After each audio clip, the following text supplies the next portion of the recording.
Eliza Carter slapped a single silver dollar into Thomas Whitaker's palm and said 4 words that stopped every man on that ranch cold. "I want that horse." Behind her in the corral, a black stallion reared so violently the fence groaned. Nobody laughed for long, because what happened next would prove that the horse everyone called impossible and the widow everyone called finished were about to become the most unforgettable story Wyoming had ever seen. Before we begin, subscribe to the channel so you don't miss a single moment of Eliza's journey, and drop a comment telling me what city you're watching from tonight. I read every single one, and I want to see just how far this story travels. Now let's begin. The dollar was warm in her palm before she gave it away. Eliza Carter had carried it pressed against her side for 6 miles, tucked into a fold of cloth sewn into her skirt, the last coin she owned in the entire world, and she held onto the warmth of it for 1 more second before she let it go. "You're serious?" Thomas Whitaker said. He wasn't asking. "I am." "You want to buy Ravenstorm for $1. That's right. The ranch hands behind him had already stopped pretending to work. Every hammer, every rope, every shovel had gone still. And now there were 9 men standing in a loose half-circle watching a widow, in a patched brown dress, hold out a coin to the richest rancher in the valley like she was buying a sack of flour. Someone laughed. It wasn't quiet. "She's touched," a voice said. "Plain touched." Eliza didn't turn to look at who said it. She kept her eyes on Thomas, on the deep lines carved into his face by 40 years of Wyoming sun, on the way his jaw worked like he was chewing on a decision he didn't want to make. Behind him in the round pen, the horse screamed. It wasn't a whinny. It wasn't the sound horses were supposed to make. It was something closer to rage, closer to grief. A sound that came from somewhere so deep in the animal's chest that 3 of the ranch hands flinched without meaning to. Ravenstorm threw himself against the rail, all 17 hands of him black as a starless night mussel, rolling under a coat slick with sweat that had nothing to do with heat. His eyes were rimmed white. His ears were pinned flat, and when he spun to face the men watching him, he did it like he was daring every single one of them to come closer. Nobody moved toward that pen. Nobody had moved toward that pen in 11 days. "You know what he did to Cole Ferris?" Thomas said quietly, so only she could hear it. "I heard. He broke the man's arm in 2 places. Would have broken his skull if Dale hadn't pulled him out in time." "I heard that too. And you still want him." Eliza looked past Thomas, past his shoulder, straight at the horse tearing himself raw against a wooden rail because every part of him believed the world was still trying to hurt him. "I don't want him because he's gentle," she said. "I want him because he isn't. Because somebody made him this way, and somebody's going to have to be patient enough to make him something else. I don't have money, Mr. Whitaker. I don't have land anymore, or a husband, or hardly a roof that doesn't leak when it rains. But I have time. And I have more patience than any of these men put together because I have got nothing left to lose by spending it." The pen went quiet behind her just for a moment, just long enough for the words to land. Then somebody snorted. "Patience don't stop a horse from stomping you into the dirt, ma'am." Eliza turned this time. It was Silas Reed, the ranch foreman, a wiry man with a permanent sneer and a coil of rope looped over one shoulder like a badge of office. He'd been the one who suggested 3 days earlier that the fastest solution to the Ravenstorm problem was a bullet. "No," she said evenly. "It doesn't. But cruelty hasn't stopped him either. Has it? 11 days, and you've all got nothing to show for it but a horse that hates you worse than he did before you started." Silas's face went red. "Now you listen here. Enough!" Thomas raised a hand, and the foreman fell silent, though his jaw stayed tight enough to crack a walnut. Thomas turned the dollar over once in his fingers, studying Eliza like he was trying to solve a puzzle that didn't have all its pieces laid out yet. "You understand this ranch has already lost money on that animal. Vet bills, a broken fence, Cole's wages while his arm heals. If I sell him to you for $1, and he kills you inside a week, that's on my conscience, not yours." "It won't be on anybody's conscience," Eliza said, "because he isn't going to kill me." "You don't know that." "No," she admitted. I don't. But I know what it looks like when something's been hurt so many times, it decides hurting first is the only way to survive. I've seen it before. Something flickered behind Thomas's eyes, then some memory, or some understanding, he didn't say out loud. And for a moment, the hard rancher's face softened into something almost like grief. Your husband, he said. Eliza's spine went straight as a fence post. This isn't about my husband. I heard what happened to Daniel Carter. Everybody in this valley heard. Then everybody in this valley can mind their own business, same as I intend to mind mine, Eliza said, and there was iron in it. Now iron that made two of the younger ranch hands take an unconscious step back. I came here for a horse, Mr. Whitaker, not for pity, and not for a conversation about my late husband. Do we have a deal or don't we? The stallion screamed again behind them, throwing his whole body against the rail so hard that dust rose in a cloud around his hooves. Thomas looked at the dollar in his hand for a long moment.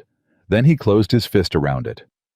Silas, he said, get her a lead rope, and somebody fetch the old trailer from the south barn. She's going to need something sturdier than a saddle horse can pull. The foreman's mouth fell open. You cannot be serious. Thomas. I said get her a lead rope. Nobody moved for 3 full seconds.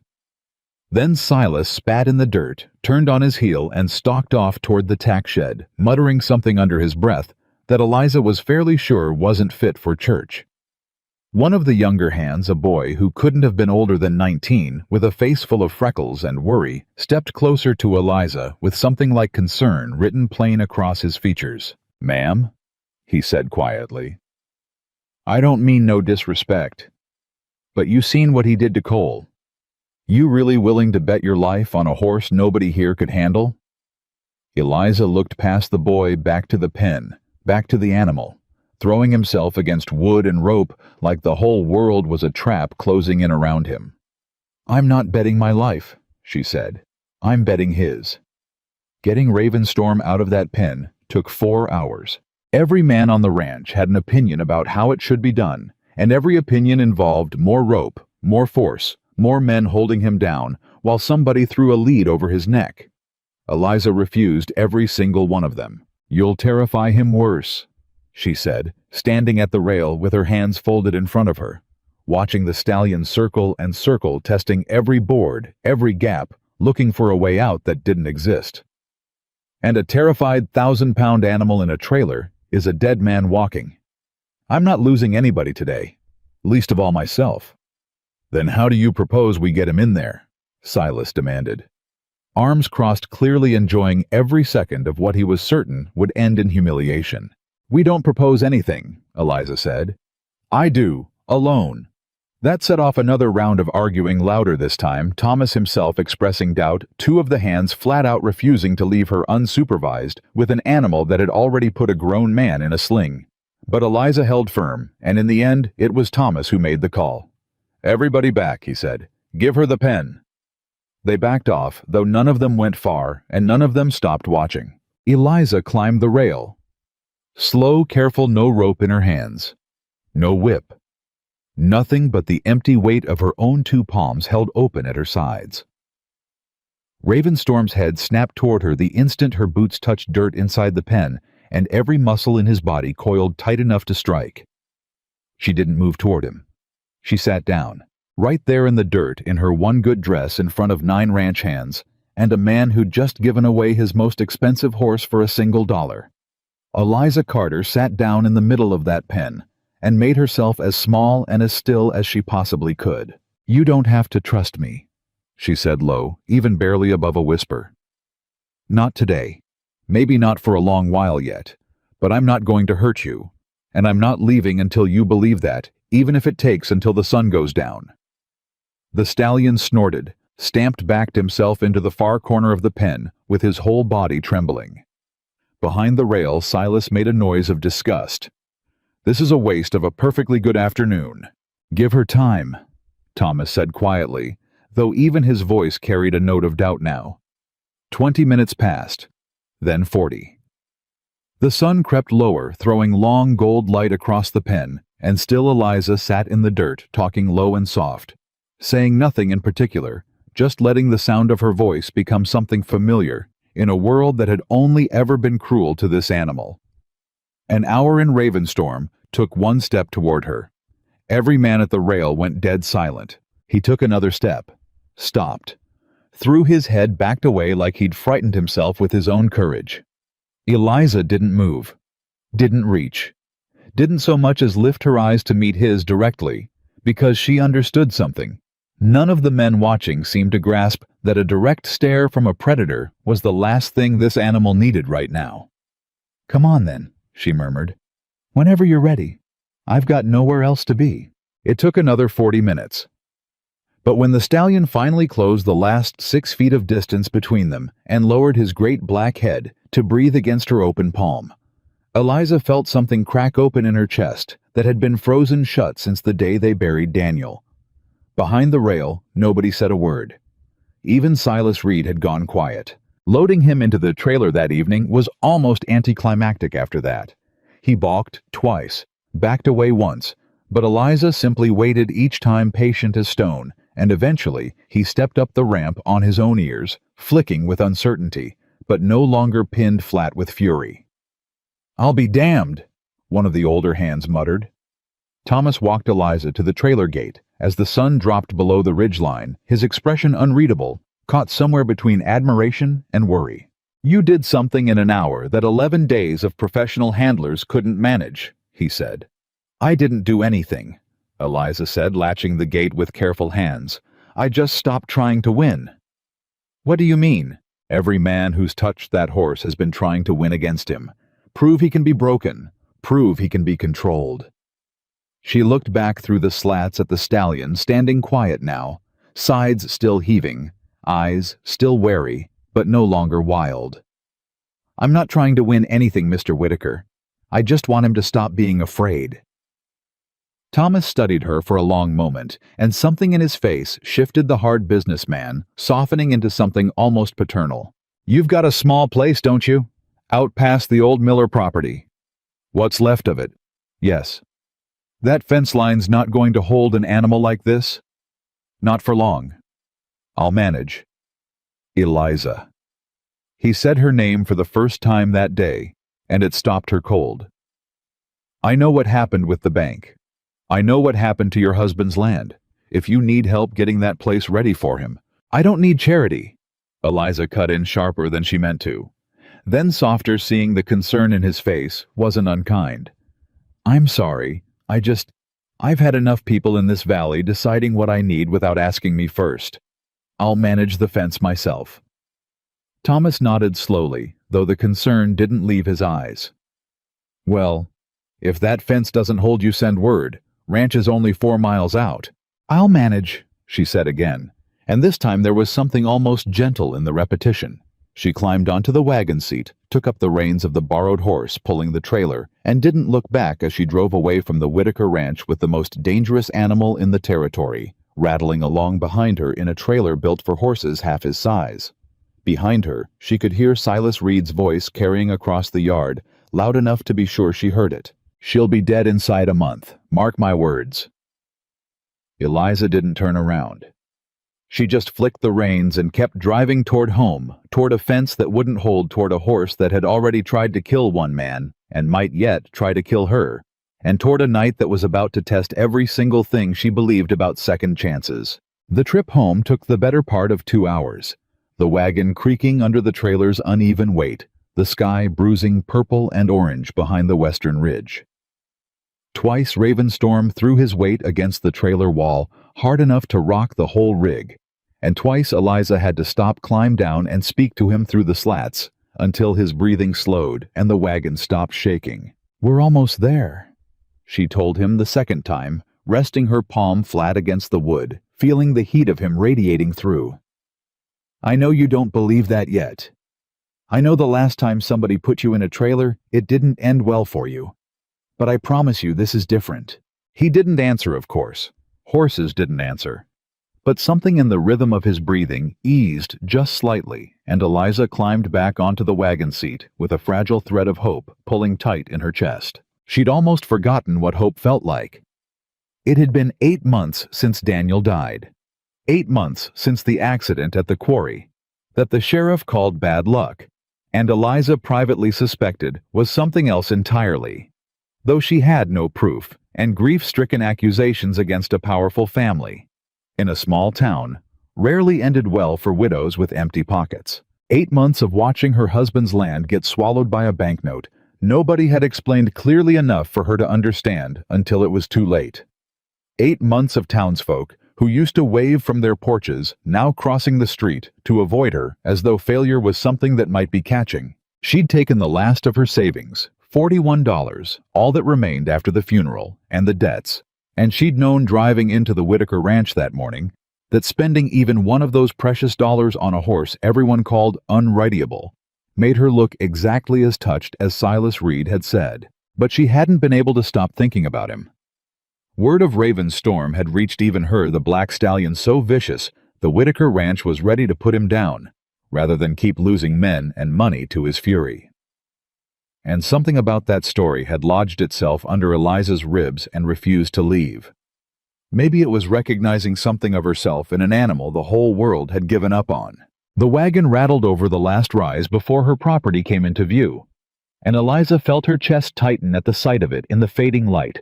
The sagging porch, the barn with its roof half-caved on the north side, the fence line patched together with whatever scrap wood she'd been able to scavenge over the past few months. It looked exactly as small and as broken as everyone in town believed her to be. "Well?" she murmured, pulling the wagon to a stop in the yard. "It's not much, but it's ours now, I suppose." Getting Ravenstorm out of the trailer in the dark with only a lantern for light and no help within 4 miles was more dangerous than anything she'd done that day.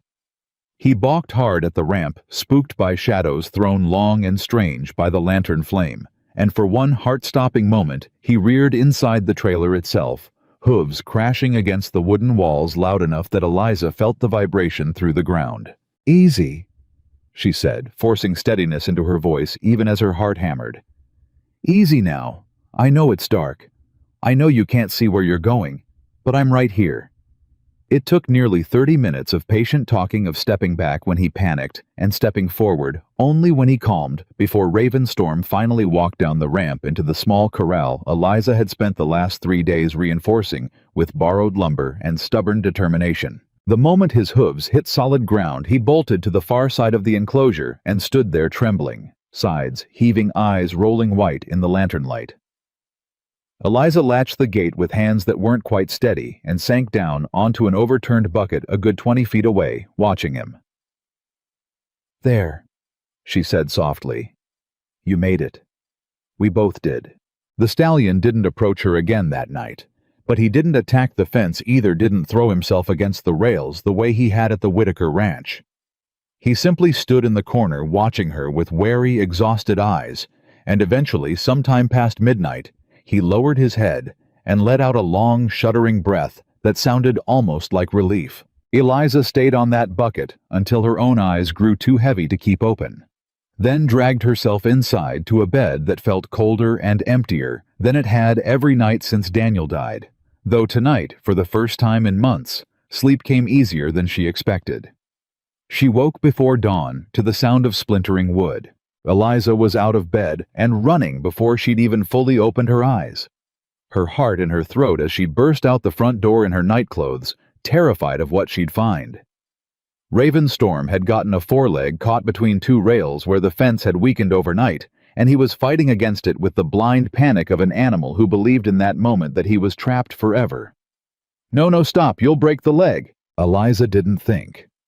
She climbed straight over the fence and dropped into the corral beside him, ignoring every instinct screaming at her to stay back, to be careful, to remember that this was still a horse capable of killing a grown man with one well-placed kick. "Stop," she said, voice cracking with urgency, but staying low, staying calm, even as her pulse roared in her ears. "Stop fighting it. You're only making it worse." He didn't stop. His shoulder slammed into her hard enough to knock her sideways into the dirt, and for one terrifying second, Eliza lay stunned on the ground with a half-ton of panicked horse thrashing inches from her head. This was it, she thought distantly. This was exactly what Silas Reed had predicted. This was exactly what everyone in town would say when they heard that the widow got herself killed chasing after a horse she had no business buying. But some stubborn thread of will pulled her back onto her knees, and instead of scrambling away, Eliza forced herself toward the horse's head, toward the one place she might actually be able to reach him. "Look at me," she said, breathless, reaching up with both hands to cup either side of his face, even as he tried to jerk away. "Look at me. I need you to be still, just for 1 second, just one." Something in her voice, or maybe just the sheer desperate steadiness of it, reached him. Ravenstorm went still, chest-heaving leg, still trapped eyes fixed on hers with something that looked almost like recognition. "Good," Eliza breathed. "Good. Now hold still." She worked the trapped hoof free with hands that shook the entire time, easing the leg backward at an angle that let it slip clear of the splintered rail, and the moment he was loose, the stallion scrambled back 3 full strides and stood there trembling, favoring the leg slightly, but otherwise unhurt. Eliza sat in the dirt where she'd landed, breathing hard, staring up at an animal that could have killed her twice in the space of 1 panicked minute, and hadn't. "You didn't hurt me," she said, half to herself, half to him, wonder bleeding into her voice. "You could have, and you didn't." Ravenstorm watched her from across the corral, ears no longer pinned.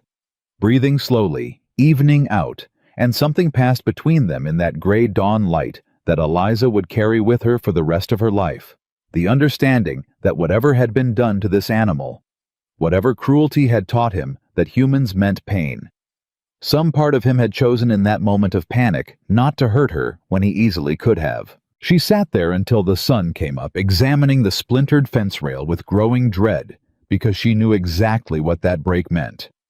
Her fence wouldn't hold him. Not for long, and she had no money left to fix it properly.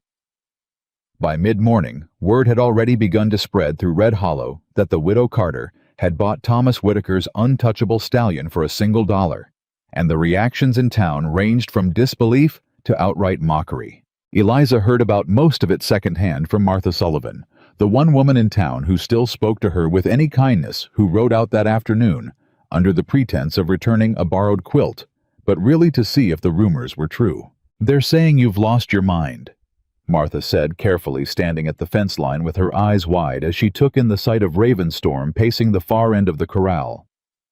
"Silas Reed's been telling anyone who'll listen that you'll be buried by autumn." "Silas Reed can mind his own ranch," Eliza said, though there was less bite in it than she intended, exhaustion pulling at every word. "Eliza." Martha's voice softened. "I'm not here to lecture you. Lord knows you've had enough people doing that since Daniel passed. But that fence—" She nodded at the splintered rail Eliza hadn't yet repaired. "That's not going to hold him. And you know as well as I do that if he gets loose and hurts somebody, or hurts himself, this whole valley is going to say it's exactly what they expected from you." Eliza's jaw tightened. "Let them say what they like. They've been saying it for months already." "That's not fair, and you know it isn't. Not everyone thinks—" "Martha!" Eliza cut her off gentler now. "I appreciate you coming out here. I do. But I don't need anyone reminding me how impossible this looks. I know exactly how impossible it looks. I looked at $41 this morning, and I've got 39 left after buying feed, and I've got a horse worth more money than I'll ever see in my life standing in a corral held together with baling wire and stubbornness. I know." Martha was quiet for a moment, studying her friend's face. "Then why do it?" Eliza looked back at the stallion, who had stopped pacing and was watching the two women with wary, intelligent eyes.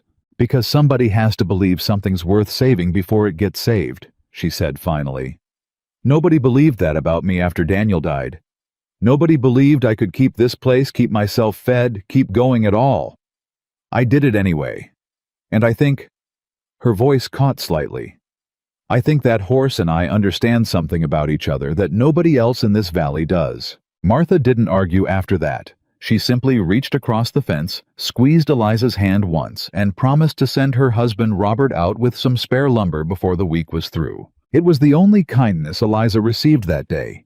The only kindness for several days after, as it turned out, because word of the impossible stallion and the foolish widow spread through Red Hollow like wildfire, and by the following Sunday, it seemed like half the town had an opinion about what a fool she was making of herself. She heard it in the general store where the shopkeeper's wife made a point of asking loud enough for 3 other customers to hear whether Eliza planned on getting herself killed before or after the harvest.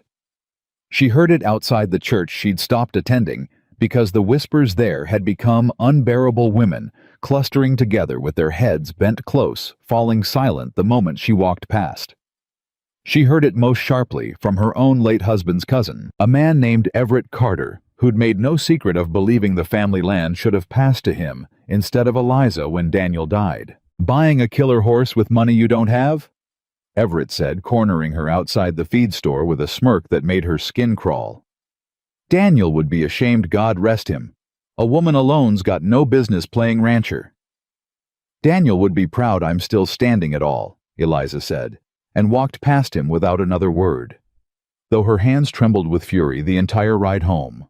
The lumber from Robert Sullivan helped, but it wasn't enough.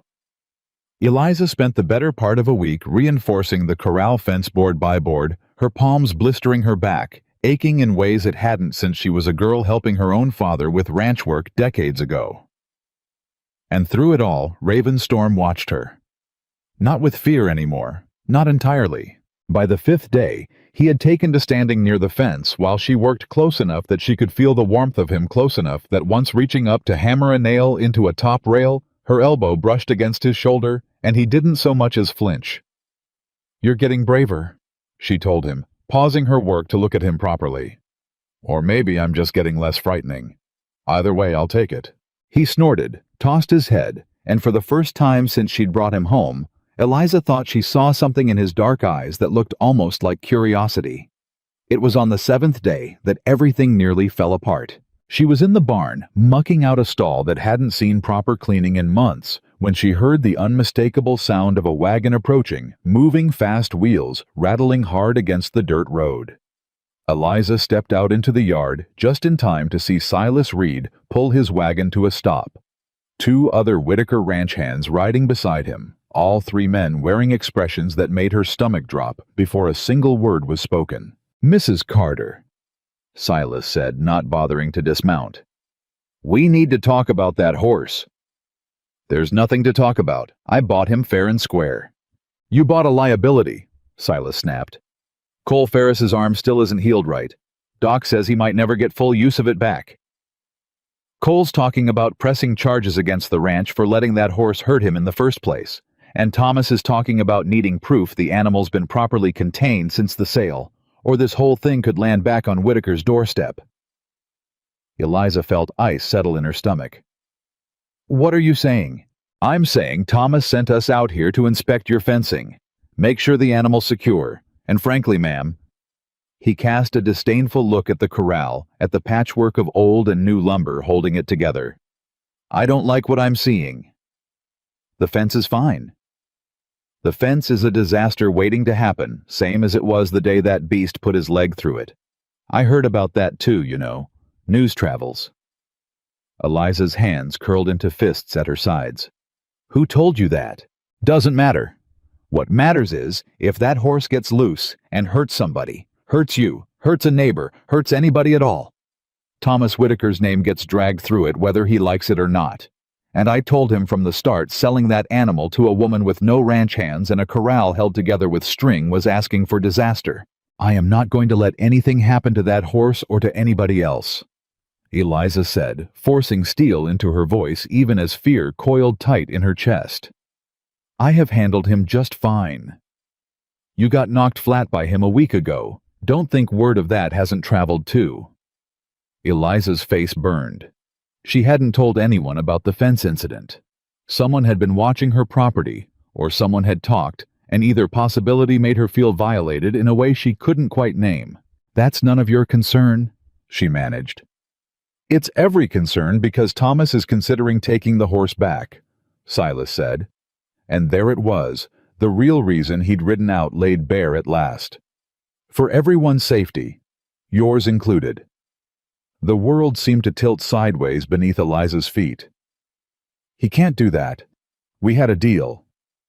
"$1 and a handshake isn't exactly an ironclad contract, ma'am." He gave his word.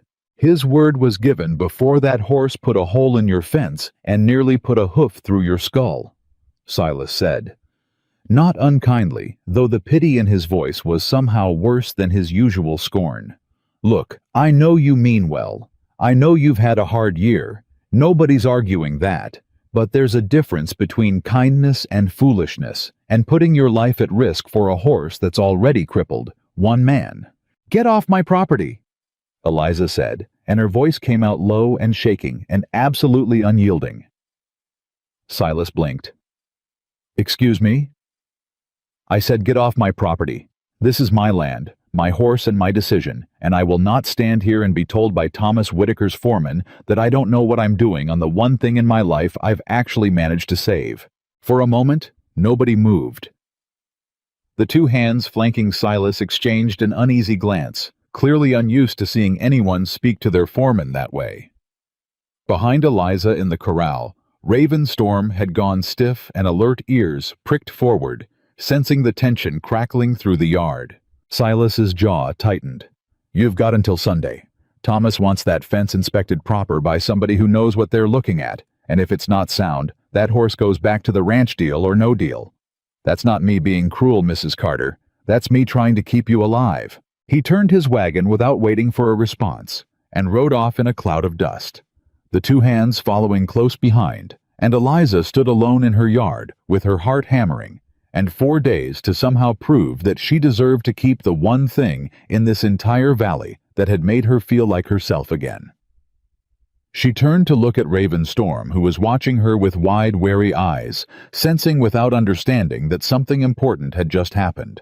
They want to take you back, she told him quietly, her voice breaking on the words. They think I can't do this. They think I'm going to get myself killed or get you killed or both. And maybe... She pressed the heel of her hand against her eyes, fighting back tears she refused to let fall in front of the horse. Maybe they're not entirely wrong to worry, but I am not giving up on you. Not after everything. Not after that fence, not after Daniel, not after any of it. I don't care what it takes. I am not letting them take you back. Raven Storm walked toward the fence, then slow and deliberate, and lowered his great head over the rail until his breath stirred the loose strands of hair around her face. Eliza reached up with a trembling hand and rested her palm against his cheek, and for the first time since she'd brought him home, he leaned into her touch instead of away from it. 4 days, she whispered. We've got 4 days to prove them wrong. Behind her storm clouds were already gathering on the western ridge dark and heavy, promising a night that would test every board of that fence long before Sunday ever arrived, and somewhere out past those clouds in the direction of the Whitaker Ranch, a decision was already being made that would change everything. Eliza thought she understood about why Thomas Whitaker had really sold her that horse for $1 in the first place. The wind hit first, sweeping down off the ridge with a low moan that rattled the loose shingles on the barn roof, and Eliza was on her feet and moving before she'd even finished latching the last gate. Not tonight, she muttered, hauling a fresh board toward the weakest section of fence. Not tonight, please. Raven Storm was already pacing. Ears swiveling, nostrils flared wide as he read the storm building faster than any human could. Lightning cracked somewhere far off toward the mountains, and the stallion spun half-reared, came down hard enough that the ground shook beneath Eliza's boots. Easy, she called, though her own voice shook harder than she wanted it to. Easy, I'm right here. The first drops hit like pebbles thrown from a fist. Within minutes, the yard had turned to churning mud, and Eliza worked in the downpour, with numb fingers driving nails into rain-slick wood, while thunder rolled close enough to rattle her teeth. Come on, she hissed at a stubborn nail that wouldn't seat straight. Come on! A crack of lightning split the sky directly overhead, and Raven Storm screamed. It wasn't fear this time. It was fury, pure animal panic, and he threw his whole 17 hands of muscle straight into the weakest section of fence, the same section she was standing at hammer in hand. Move! Eliza dove sideways into the mud as the rail exploded outward in a shower of splinters, and for one heart-stopping second, the stallion's front hooves came down exactly where she'd been standing, She lay in the mud rain, hammering her face, staring up at 17 hands of terrified horse rearing directly above her. "Please!" she gasped, scrambling backward on her hands.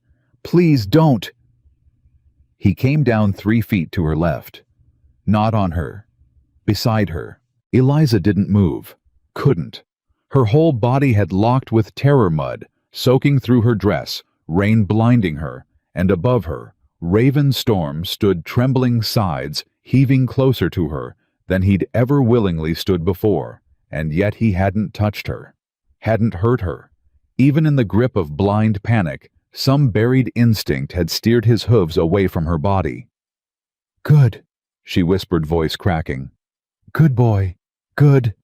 He bolted, straight through the broken rail out into the storm-black night, and Eliza scrambled up out of the mud, screaming his name into wind that swallowed it whole. "Raven! Raven!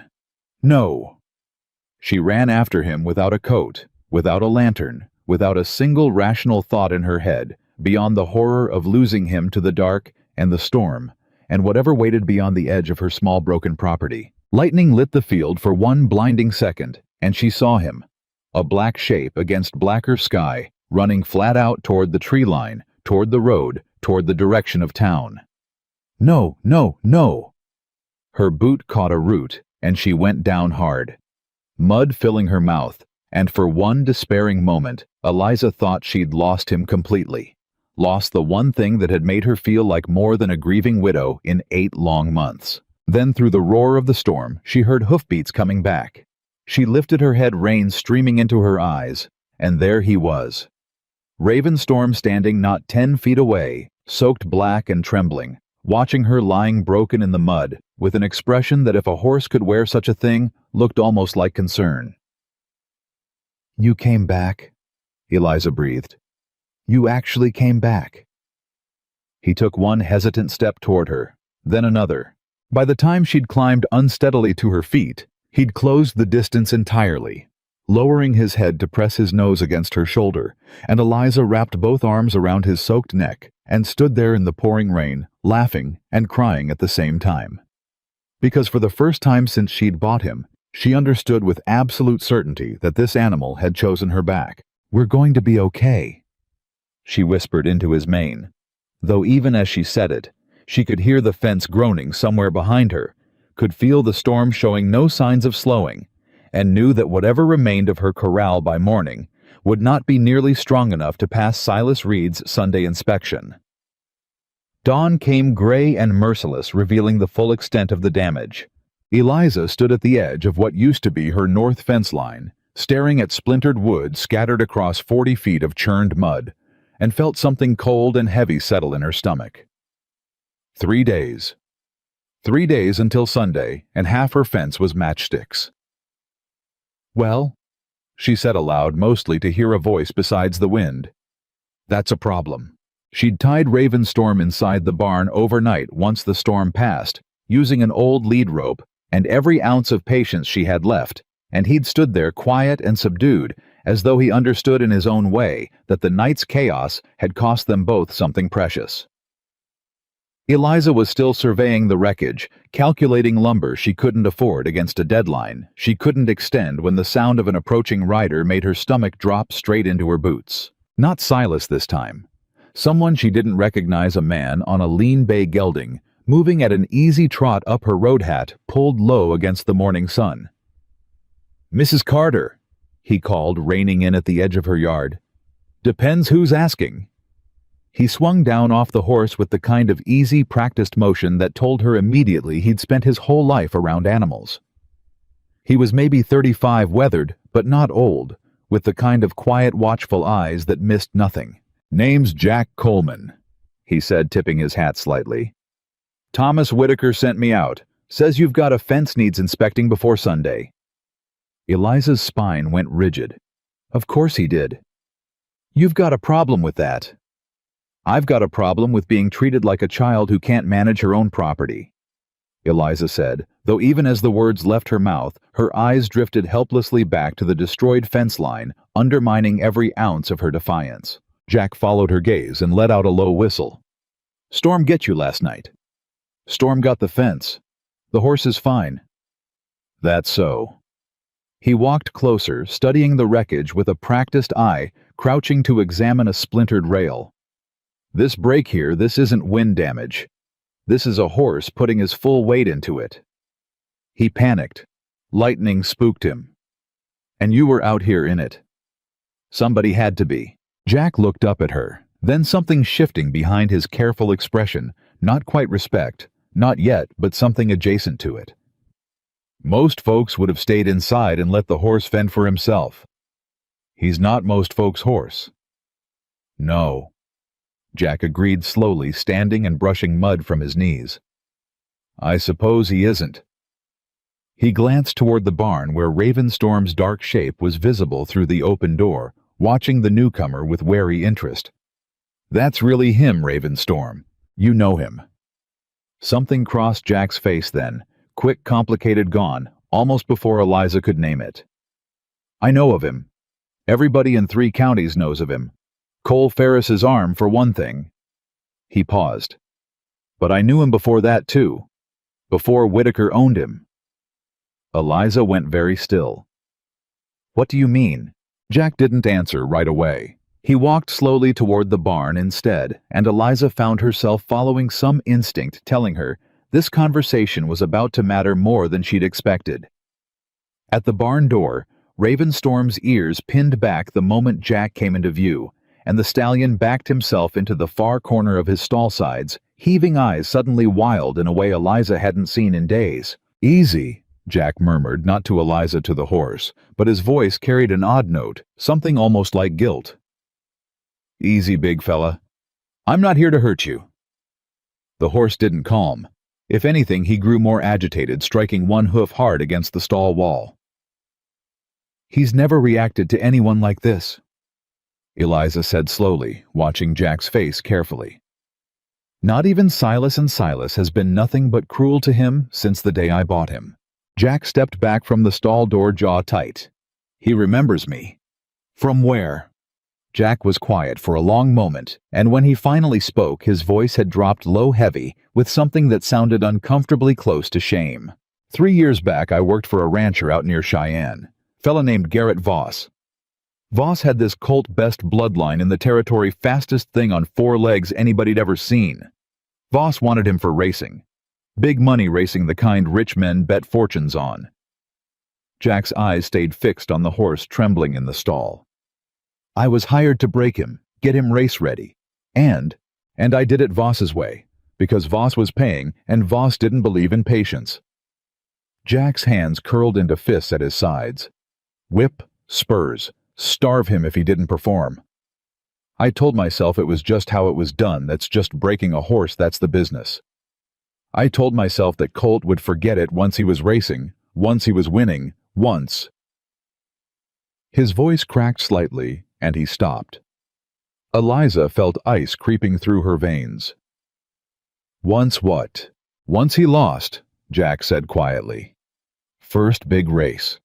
Colt broke stride at the final turn, threw his rider, cost Voss every dollar he'd bet on him. Voss was so furious he had 2 men hold the Colt down while he took a horsewhip to him himself. I stood there and watched. Didn't stop it. Didn't say a word. Eliza's stomach turned. This is him. This is the same horse. Jack nodded slowly, unable to meet her eyes, now staring instead at the animal shaking in the corner of the stall, an animal who clearly unmistakably remembered exactly who Jack Coleman was, and exactly what had been done to him. I quit the next week, Jack said. Couldn't stomach it anymore. Heard later Voss sold him off cheap after that, said the Colt was ruined, temperamental, worthless.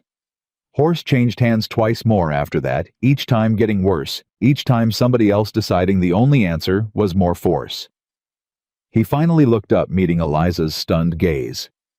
By the time Whitaker bought him at auction 11 days before you did, he wasn't a racehorse anymore. He was just an animal who'd learned that every human being on Earth meant pain. The barn had gone completely silent, except for Ravenstorm's ragged breathing. You're the reason he attacks people, Eliza said slowly, horror dawning in her chest.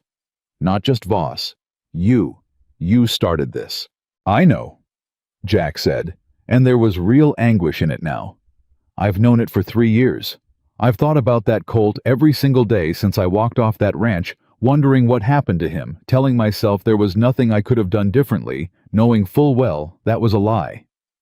He swallowed hard. When Whitaker told me the name of the horse he needed a fence inspected for, I nearly didn't come.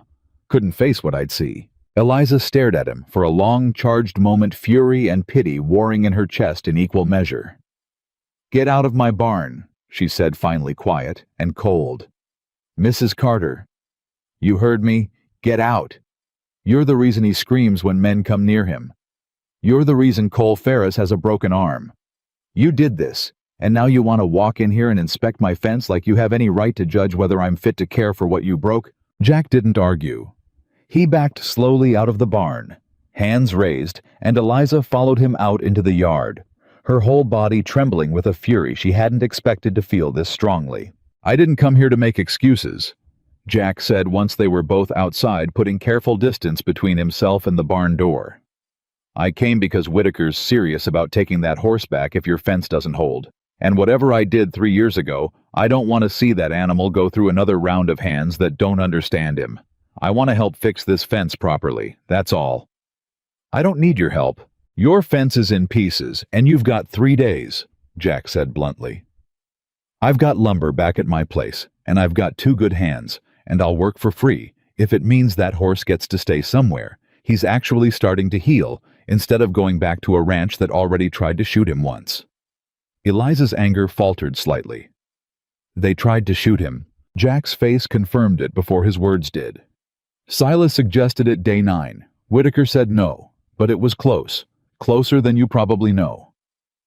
The revelation sat heavy between them, and Eliza felt the last of her righteous fury draining into something more complicated, exhaustion mostly, and a grudging recognition that turning down free labor and lumber with 3 days on the clock was a luxury she genuinely couldn't afford. "One condition," she said finally. "Name it. You stay away from him, the actual horse. You can cut lumber, you can hammer nails, but you do not go near that stall, and you do not try to prove anything to him or to yourself by getting close. He's not ready for that. Maybe he never will be where you're concerned." Jack nodded slowly, something like relief crossing his weathered face. Fair enough. They worked through the rest of that day and well into the next, Jack returning each morning with a wagon full of lumber and a silence between them that gradually grudgingly began to soften. By the second afternoon, sweat-soaked and covered in sawdust, Eliza found herself watching Jack work with something other than suspicion. Watching the careful, deliberate way he measured each board, the patience he brought to a task most men would have rushed through. "You're good at this," she admitted, handing him a fresh nail. "Ranch work's the only thing I've ever been good at," Jack said, not looking up from his hammering. "Learned young. My pa broke horses for the cavalry before he settled down.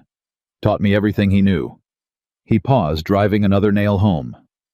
"Taught me the old way, the hard way. Took me 30 years and 1 ruined colt to figure out the hard way isn't actually the right way, just the fastest. And now I try to do better. Doesn't undo what's done, but I try." He glanced toward the barn where Ravenstorm's dark shape was visible pacing near the door, watching them work with wary, unblinking eyes. "You've done something with him in 10 days that I couldn't manage with a colt I had from birth. I'd like to understand how." "It's not complicated," Eliza said, surprising herself with how easily the words came. "You just have to actually want to understand him instead of wanting to win against him." Jack was quiet for a long moment, processing that, and something in his expression suggested the words had landed somewhere deep. "My pa used to say a horse that fights you is just a horse that hasn't learned yet.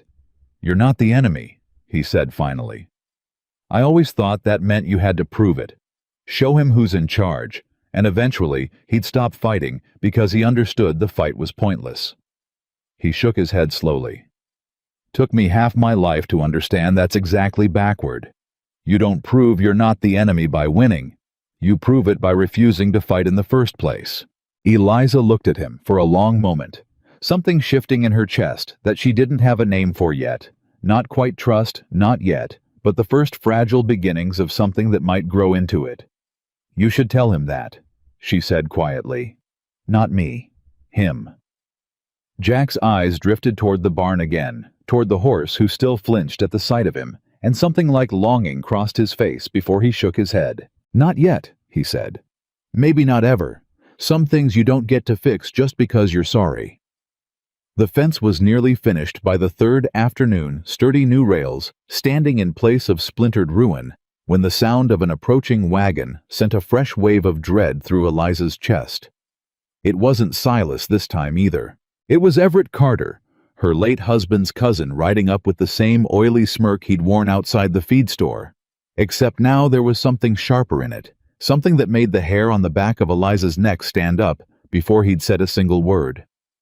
Well, well, Everett drawled, dismounting slow, taking in the fresh lumber, the sweat-soaked workers, the whole scene with obvious relish.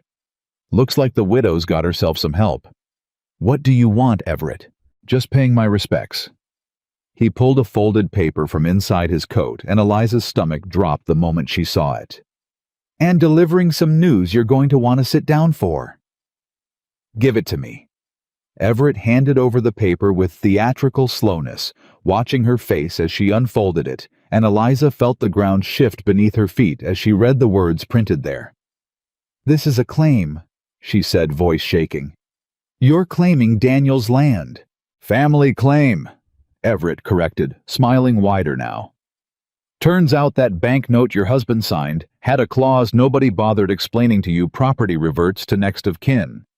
If the widow can't demonstrate she's capable of maintaining and working the land productively within 12 months of the original owner's death. You're 8 months in, Eliza. Filed the paperwork this morning. Judge Holloway's already agreed to hear it.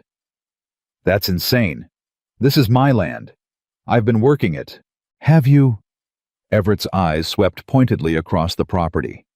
The half-collapsed barn roof, the still visible scars of the storm-wrecked fence, the general air of a place barely holding itself together. Or have you been pouring what little you've got left into a dangerous animal that's already crippled one man and put your own life at risk twice this week? Doesn't exactly scream productive management to a judge, does it? Eliza's hands were shaking now, the paper trembling between her fingers. You want the land. I want what should have been mine from the start. Daniel's father promised that property to my side of the family for 2 generations before your husband sweet-talked his way into it. I'm simply correcting an old mistake. Everett's smile turned cruel. You've got until the hearing to prove you can manage this place like a rancher instead of a charity case, Eliza. Somehow I don't think buying a killer horse for $1 is going to help your case. Jack had gone very still beside her hammer forgotten in his hand, and Eliza could feel the fury radiating off him, even without looking. That's enough, Jack said, voice low and dangerous. Everett's eyes flicked to him with obvious disdain. And who exactly are you?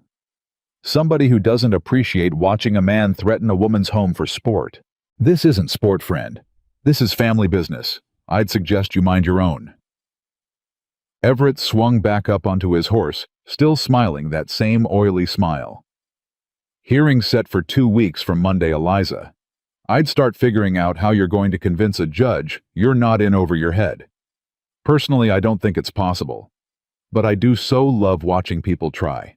He rode off without another word, leaving Eliza standing frozen in her own yard, the claim paper still trembling in her hands, the fresh new fence behind her, suddenly feeling like the smallest, most inadequate victory in the world, against the size of what she was actually facing. Eliza. Jack's voice was gentle now, careful cutting through the roaring panic in her head. Eliza, look at me. She looked up, eyes stinging. 2 weeks isn't nothing, Jack said.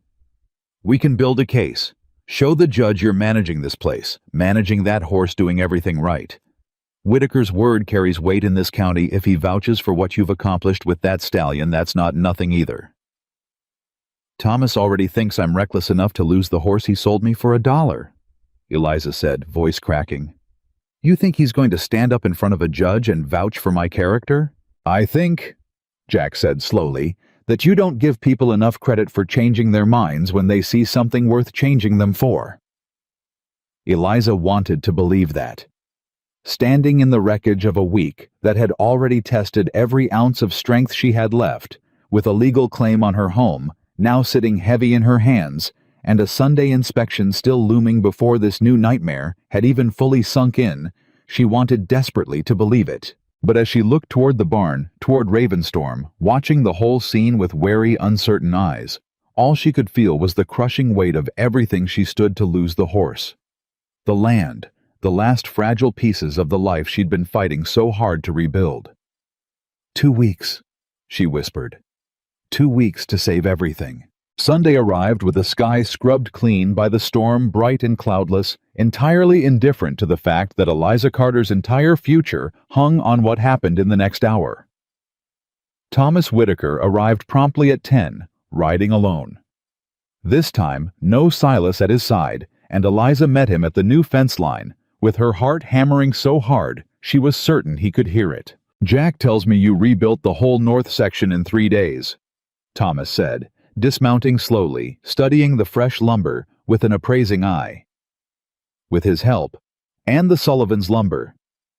Solid work."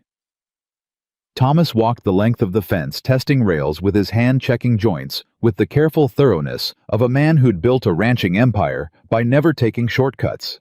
Eliza held her breath through the entire inspection, watching his face for any sign of what he was thinking. Finally, he turned back to her. "It'll hold." Relief flooded through Eliza, so powerful her knees nearly buckled. "Thank you." "Don't thank me yet."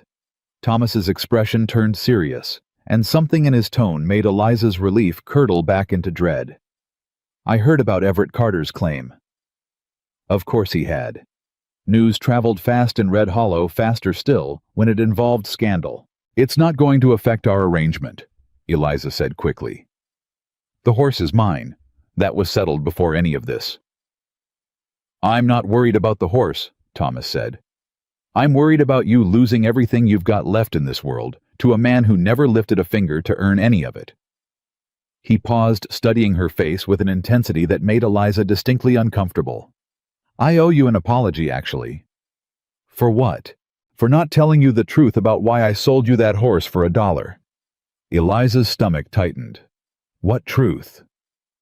Thomas was quiet for a long moment, looking past her toward the corral, toward Ravenstorm, standing calm and watchful near the fence line. A different animal entirely from the screaming, panicked creature he'd been 11 days before Eliza bought him. "I've known your husband's family for 20 years, Thomas said finally. "Watched Daniel build that ranch up from nothing. Watched Everett circle it like a vulture the whole time waiting for his chance." He met her eyes directly. "When you walked onto my property with a single dollar and more courage than every one of my hired hands combined, I recognized something in you I hadn't seen in a long while. Somebody who doesn't quit. Somebody the world's underestimated so many times they've forgotten how dangerous that makes them."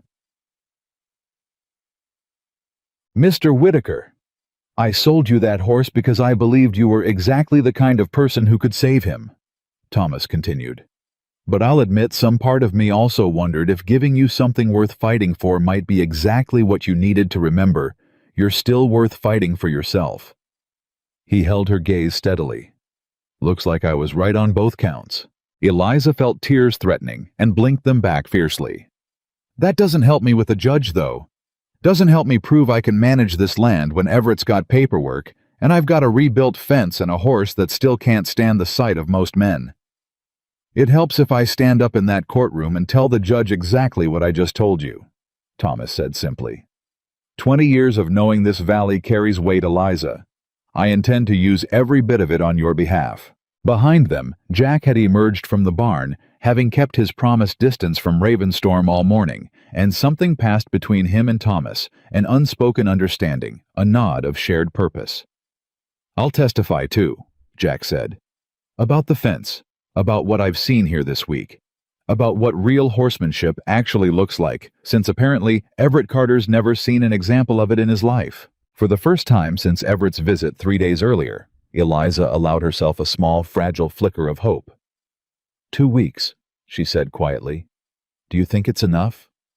Thomas exchanged a glance with Jack, something serious and determined passing between the two men. It'll have to be, Thomas said. Because I'll be damned if I stand by and watch a man like Everett Carter take everything from a woman who's earned every inch of what she's built here. The reprieve didn't last through the afternoon. Eliza was in the barn checking Ravenstorm's leg, where he'd favored it slightly since the storm, when she heard raised voices from the yard. Jack's voice sharp with alarm, and beneath it, the unmistakable panicked shouting of someone in trouble.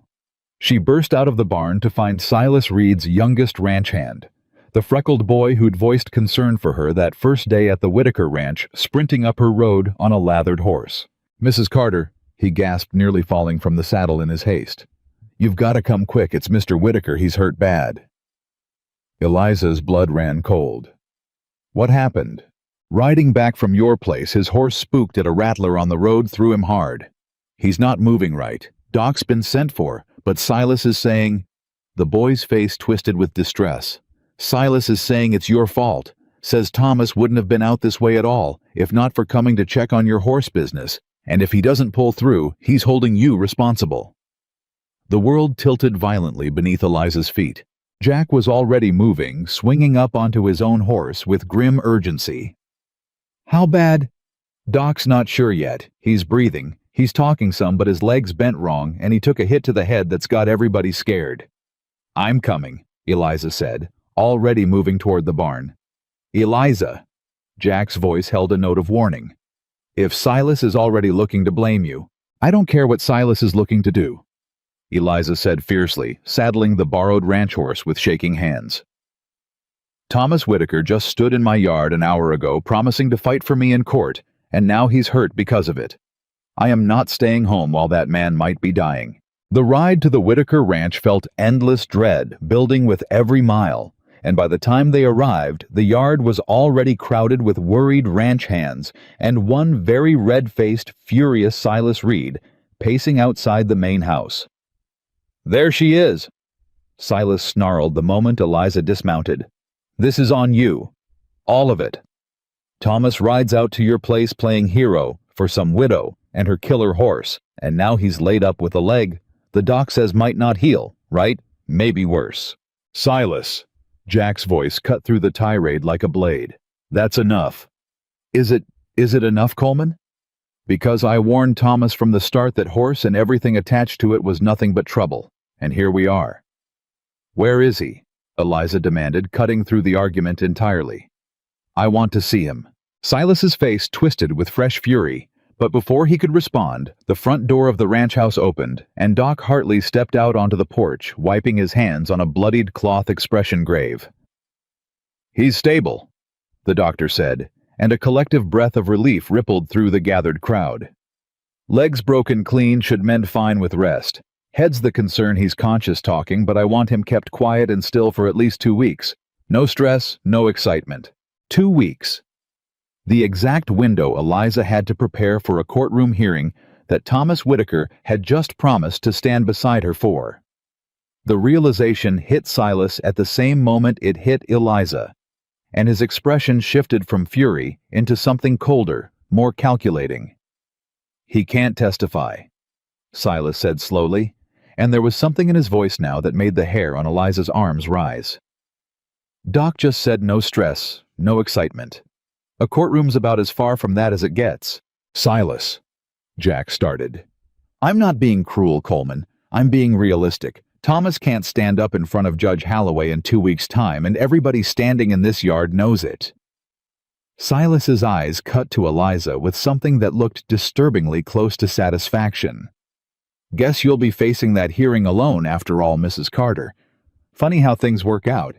The accusation hung in the air, and Eliza felt the ground shifting beneath her feet all over again, the fragile hope Thomas had offered her that very morning, crumbling into dust before it had even had the chance to take root, and somewhere behind Silas's carefully arranged expression of pity, she thought she glimpsed something far more troubling, the unmistakable flicker of a man who wasn't nearly as unhappy about this turn of events as he was pretending to be. Eliza rode home from the Whitaker Ranch that night, with Silas's words still echoing in her ears, and by the time she reached her own gate, a plan had already begun forming in her mind. Reckless, maybe, but no more reckless than anything else she'd done in the past 2 weeks. He's not getting out of testifying that easy, she said aloud, swinging down off the borrowed horse with more force than necessary. Jack, who'd ridden beside her the whole way in troubled silence, frowned. Eliza, the doctor, was clear. Thomas can't. I'm not asking Thomas to stand in a courtroom, Eliza said. I'm asking him to write down what he told me, every word, sign it in front of a witness. If he can't speak it in person, the judge can hear it read aloud. Jack considered that for a long moment, something like admiration breaking through his worry. A sworn statement. Doc Hartley said no stress. He didn't say no ink and paper. Eliza was already moving toward the barn to check on Ravenstorm energy crackling through her despite the exhaustion dragging at every limb. I'll ride back out tomorrow, ask him myself. And if Silas won't let you near him... Eliza's jaw set. Then I'll find a way around Silas. I always have. She returned to the Whitaker ranch the next morning to find Silas waiting for her at the gate, arms crossed, blocking the path like a fence post that had grown legs and opinions. He's resting, Silas said, before she'd even dismounted. Doc's orders. No visitors. I only need 5 minutes. You need 0 minutes, Mrs. Carter, on account of the doctor being real specific about what no stress means, and a woman fighting a land claim showing up asking her boss to sign legal documents against his cousin doesn't exactly qualify as restful conversation. Eliza felt her temper flare hot and sudden. This isn't about the land claim. This is about a man who offered to help me of his own free will, and I intend to let him keep that choice, instead of having it taken from him by you. By me? Silas's eyebrows shot up, offense flickering across his face. I'm protecting my employer's health. You're protecting your own interests, and we both know it. The words were out before Eliza could stop them, sharpened by 2 sleepless nights and mounting desperation. You've wanted that horse dead since day one. You've wanted me gone from this valley since I set foot on your ranch with a single dollar. Thomas getting hurt is the best thing that's happened to you all month, because it means one less obstacle standing between you and whatever it is you actually want out of all this. Silas's face went through several shades of red before settling on something cold and furious. You don't know the first thing about what I want. Then tell me. For a moment something flickered behind his eyes, something that looked almost like it might crack open into honesty. Then it slammed shut again, and Silas straightened, resuming his rigid posture at the gate. What I want, he said stiffly, is for this ranch to run smooth without widows and stallions and land disputes turning everything into a circus. Now I'm asking you kindly to turn that horse around and ride home Mrs. Carter before I have to ask you less kindly. Eliza held his gaze for a long, tense moment, weighing her options, and found herself out of good ones. She turned her horse and rode away, but not toward home. Martha Sullivan's kitchen smelled like fresh bread and wood smoke, and for the first time in what felt like weeks, Eliza allowed herself to sit at someone's table and simply breathe. You look like you haven't slept since Tuesday, Martha said, setting a cup of coffee in front of her. I haven't much. Eliza wrapped both hands around the warm cup, grateful for the small comfort of it. Martha, I need your help with something, and I need you to not ask too many questions about why. Martha's eyebrows rose, but she pulled out the chair across from Eliza and sat. Go on. Robert does business with the Whitaker ranch, doesn't he? Delivers feed. Every other week, yes. Does he know the house staff? Anybody who might have reason to be inside without raising Silas Reed's suspicions? Martha's expression shifted from curiosity into something more careful. Eliza, what exactly are you asking me to help you do? I need to get a piece of paper and a pen in front of Thomas Whitaker, that's all. He's agreed to help me, and Silas is standing between us like a wall, and I don't have time to wait for that wall to move on its own. Martha studied her for a long moment, then sighed and reached for her own coffee. There's a housekeeper, Nancy Fields. She's been with the Whitaker family since before Thomas's father passed. Doesn't much care for Silas Reed if the truth's told. Man's been rude to her more than once. Hope flickered in Eliza's chest. Would she help? I couldn't say for certain, but Robert's making a delivery Thursday. I could ask him to inquire careful-like. Thursday's 4 days before the hearing. Then Thursday it'll have to be. Martha said firmly, and something in her tone made Eliza's throat tighten with gratitude. You've been alone in this too long, Eliza Carter. Let somebody carry part of the weight for once.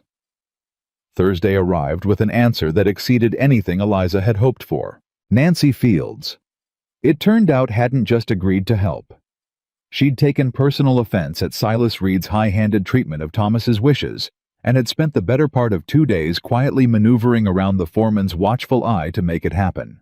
Mr. Whitaker's been asking after you, Nancy told Eliza when she arrived at the ranch's back entrance under cover of early evening shadow, Robert Sullivan's delivery wagon providing perfect cover for the visit. Been fretting something can't be right if you haven't come to see him yourself. Silas turned me away, Eliza said. Twice. Nancy's mouth thinned into a hard line. That man's gotten far too comfortable making decisions that aren't his to make. Come on then. He's resting in the study quieter there than upstairs, and Silas doesn't think to check it since it's not officially a sick room. Thomas Whitaker looked pale against the pillows propped behind him. His leg splinted and elevated a fading bruise, darkening one side of his forehead. But his eyes sharpened with alert relief the moment Eliza stepped into the room.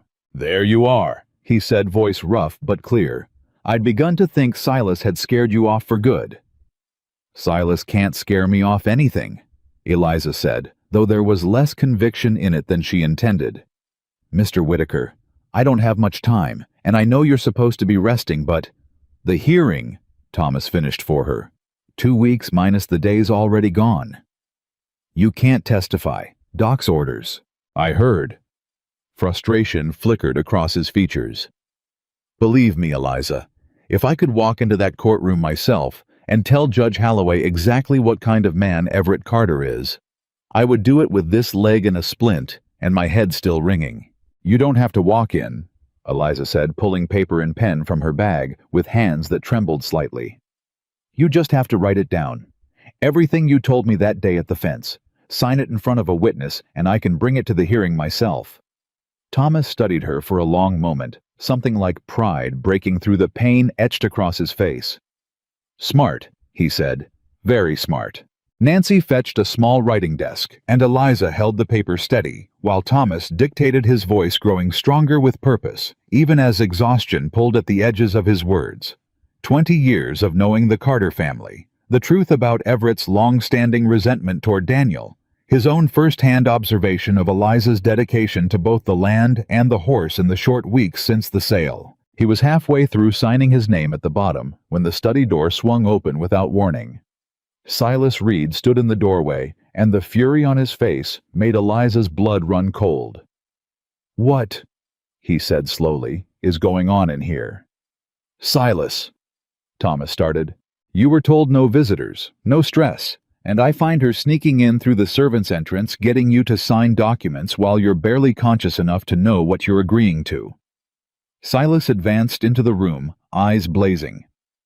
This is exactly the kind of manipulation I warned you about, Thomas.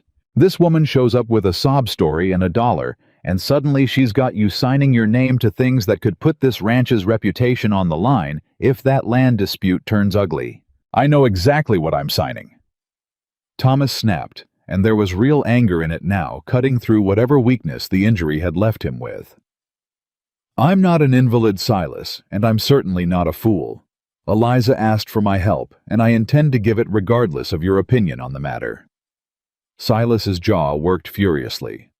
Doc said no stress. I'll tell you what's stressful. Silas watching a good woman lose everything she has left because the men around her keep deciding what's best for her without asking what she actually wants. Thomas's hand, though it trembled slightly, finished the signature with firm, deliberate strokes. There. Done. Nancy, you witnessed this, correct? I did, sir, Nancy said, stepping forward, standing a little straighter under Silas's furious glare than Eliza would have expected. Silas looked between the three of them. Thomas, defiant against his pillows, Nancy resolute at his side, Eliza clutching the signed statement like it was the last lifeline in a drowning sea. And something in his expression shifted from anger into something more complicated, more wounded. Fine, he said, finally, voice tight. Fine. You want to sign your good name to her cause, that's your business, Thomas. But when this goes sideways, and it will go sideways, mark me. Don't say I didn't warn every single one of you." He turned and stalked out, boots hard against the floor, and the room exhaled collectively once his footsteps faded down the hall. "Thank you," Eliza said, voice thick with gratitude, carefully folding the signed statement and tucking it into her bag. "I don't know how to repay this." "Prove Everett Carter wrong in that courtroom," Thomas said, sinking back against his pillows with visible exhaustion now that the confrontation had passed. "That'll be repayment enough." The hearing was still 10 days away when the next disaster arrived, and this one came without warning of any kind. Eliza was in the corral working with Raven Storm, teaching him patiently, day by careful day, to accept the weight of a blanket across his back. The first tentative step toward the possibility of a saddle, when the sound of multiple riders approaching made her pulse spike with dread. It was Everett Carter, flanked by 2 men she didn't recognize, and behind them, unmistakably, the county sheriff. "What is this?" Eliza demanded, stepping away from Ravenstorm and moving toward the fence, every instinct screaming that whatever was about to happen would not be good. "Afternoon, Mrs. Carter," Sheriff Cole Danvers said, tipping his hat with obvious discomfort, a man clearly unhappy about whatever task had brought him to her door. "I'm sorry to intrude, but I've received a formal complaint regarding the horse on your property." Ice flooded Eliza's veins. "What kind of complaint?" Everett's smile was pure venom. "Public safety concern. That animal's already crippled 1 man, and I've got sworn statements from 3 separate witnesses claiming he's continued to display dangerous, unpredictable behavior since coming into your possession. As acting representative for the Carter family land claim, I have a vested interest in ensuring the property in question isn't harboring a public hazard." "That's absurd. He hasn't hurt anyone since I brought him home." "Hasn't he?" Everett's eyebrow arched. "I believe there was an incident with a fence, wasn't there? A near miss that could have killed you by some accounts." Eliza's stomach dropped. Someone had been watching her property closely enough to know about the storm, about the broken rail, about the night she'd very nearly been trampled. And there was only one place that information could have leaked from. "Who gave you that information?" she demanded. "Doesn't matter who," Everett said smoothly. "What matters is Sheriff Danvers has a legal obligation to assess whether that horse poses a genuine risk to public safety, and if he determines that it does, county ordinance allows for immediate seizure, and if deemed necessary, humane destruction." The word landed like a physical blow. "You want them to kill him?" Eliza breathed, horror washing through her. "I want this valley kept safe from a proven danger," Everett said, though the satisfaction dancing behind his eyes told a different, uglier truth.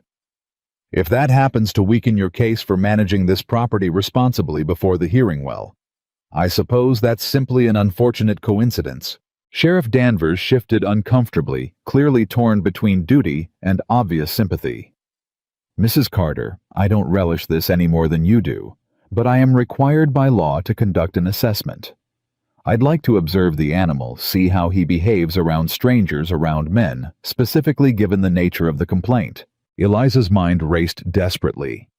Ravenstorm had come so far, but strangers, especially unfamiliar men approaching, without the careful, patient introduction she'd given every other visitor, was exactly the scenario most likely to trigger the very behavior Everett was counting on. "He needs to be approached slowly," Eliza said, forcing steadiness into her voice, even as panic clawed at her chest.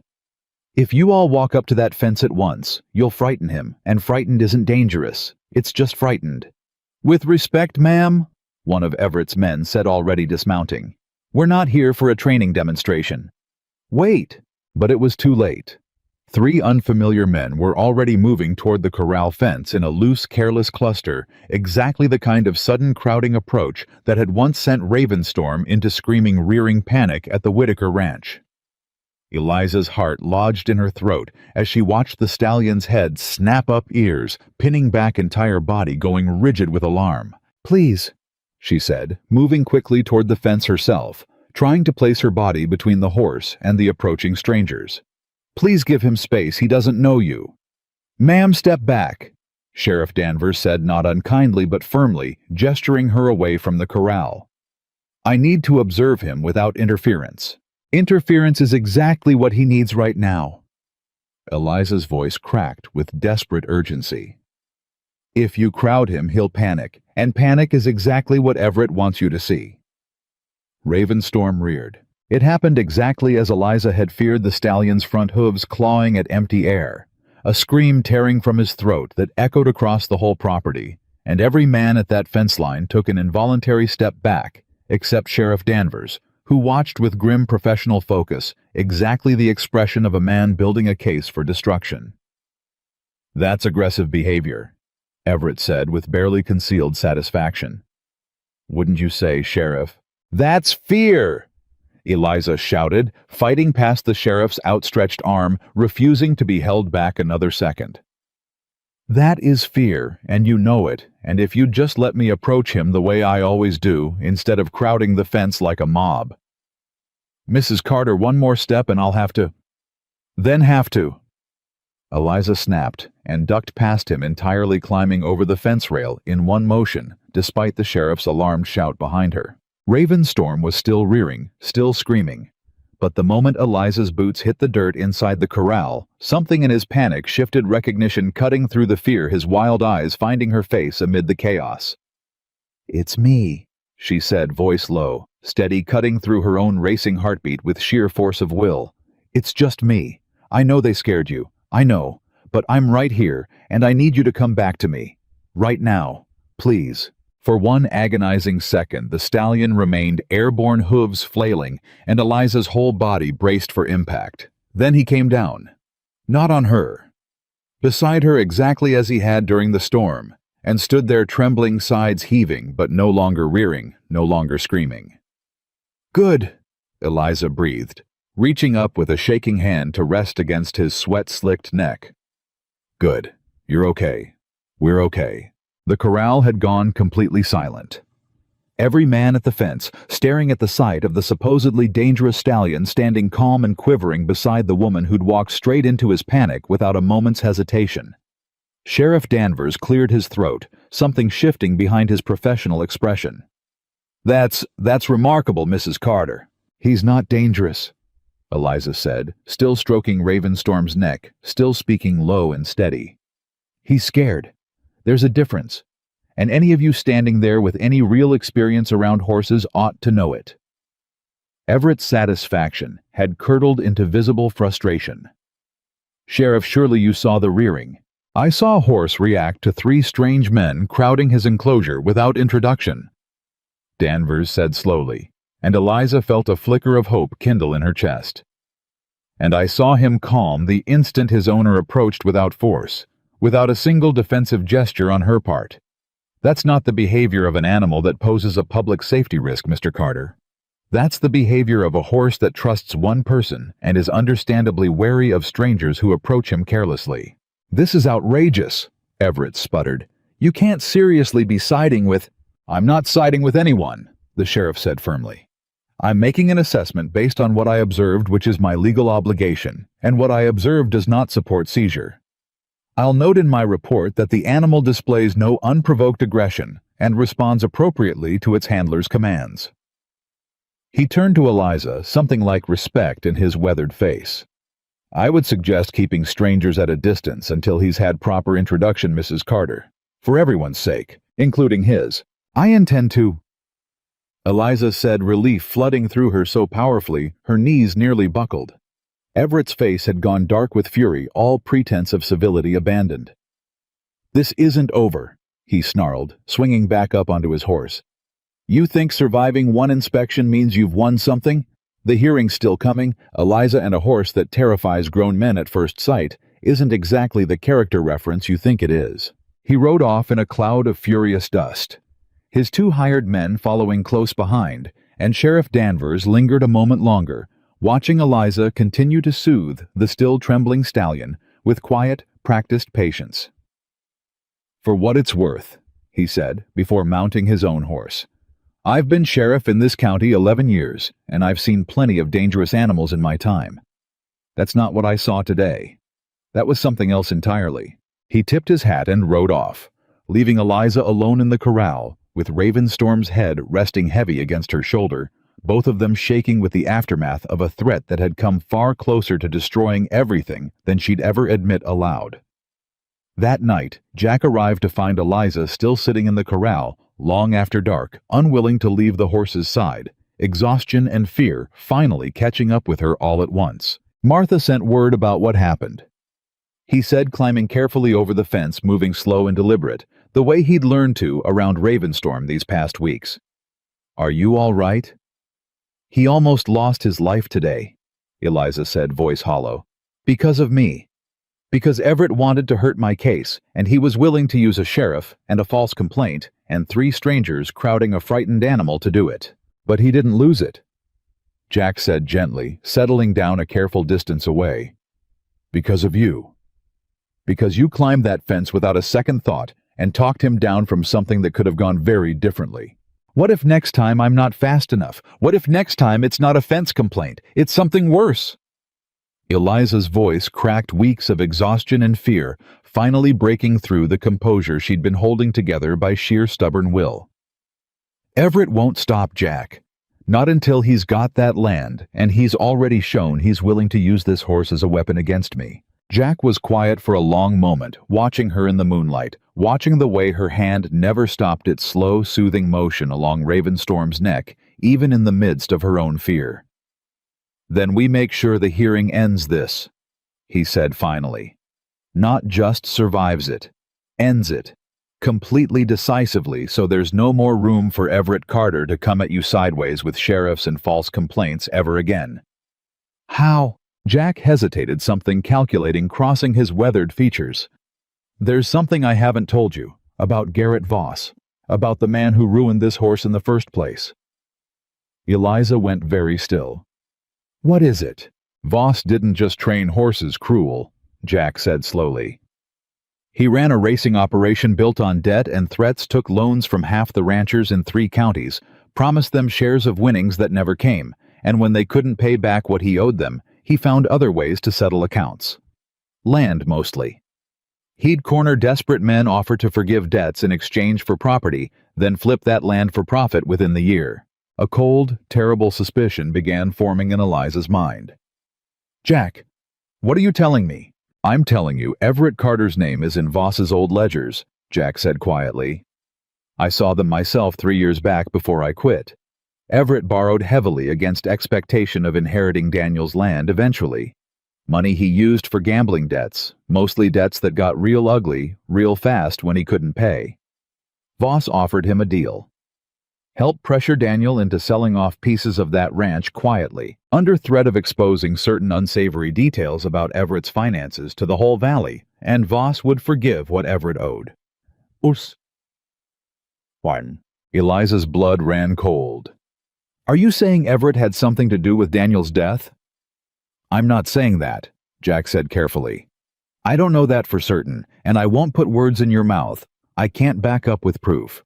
But I am saying Everett Carter's claim to that land isn't nearly as clean as he's pretending in front of Judge Holloway, and if those ledgers still exist somewhere, they could unravel every bit of his case."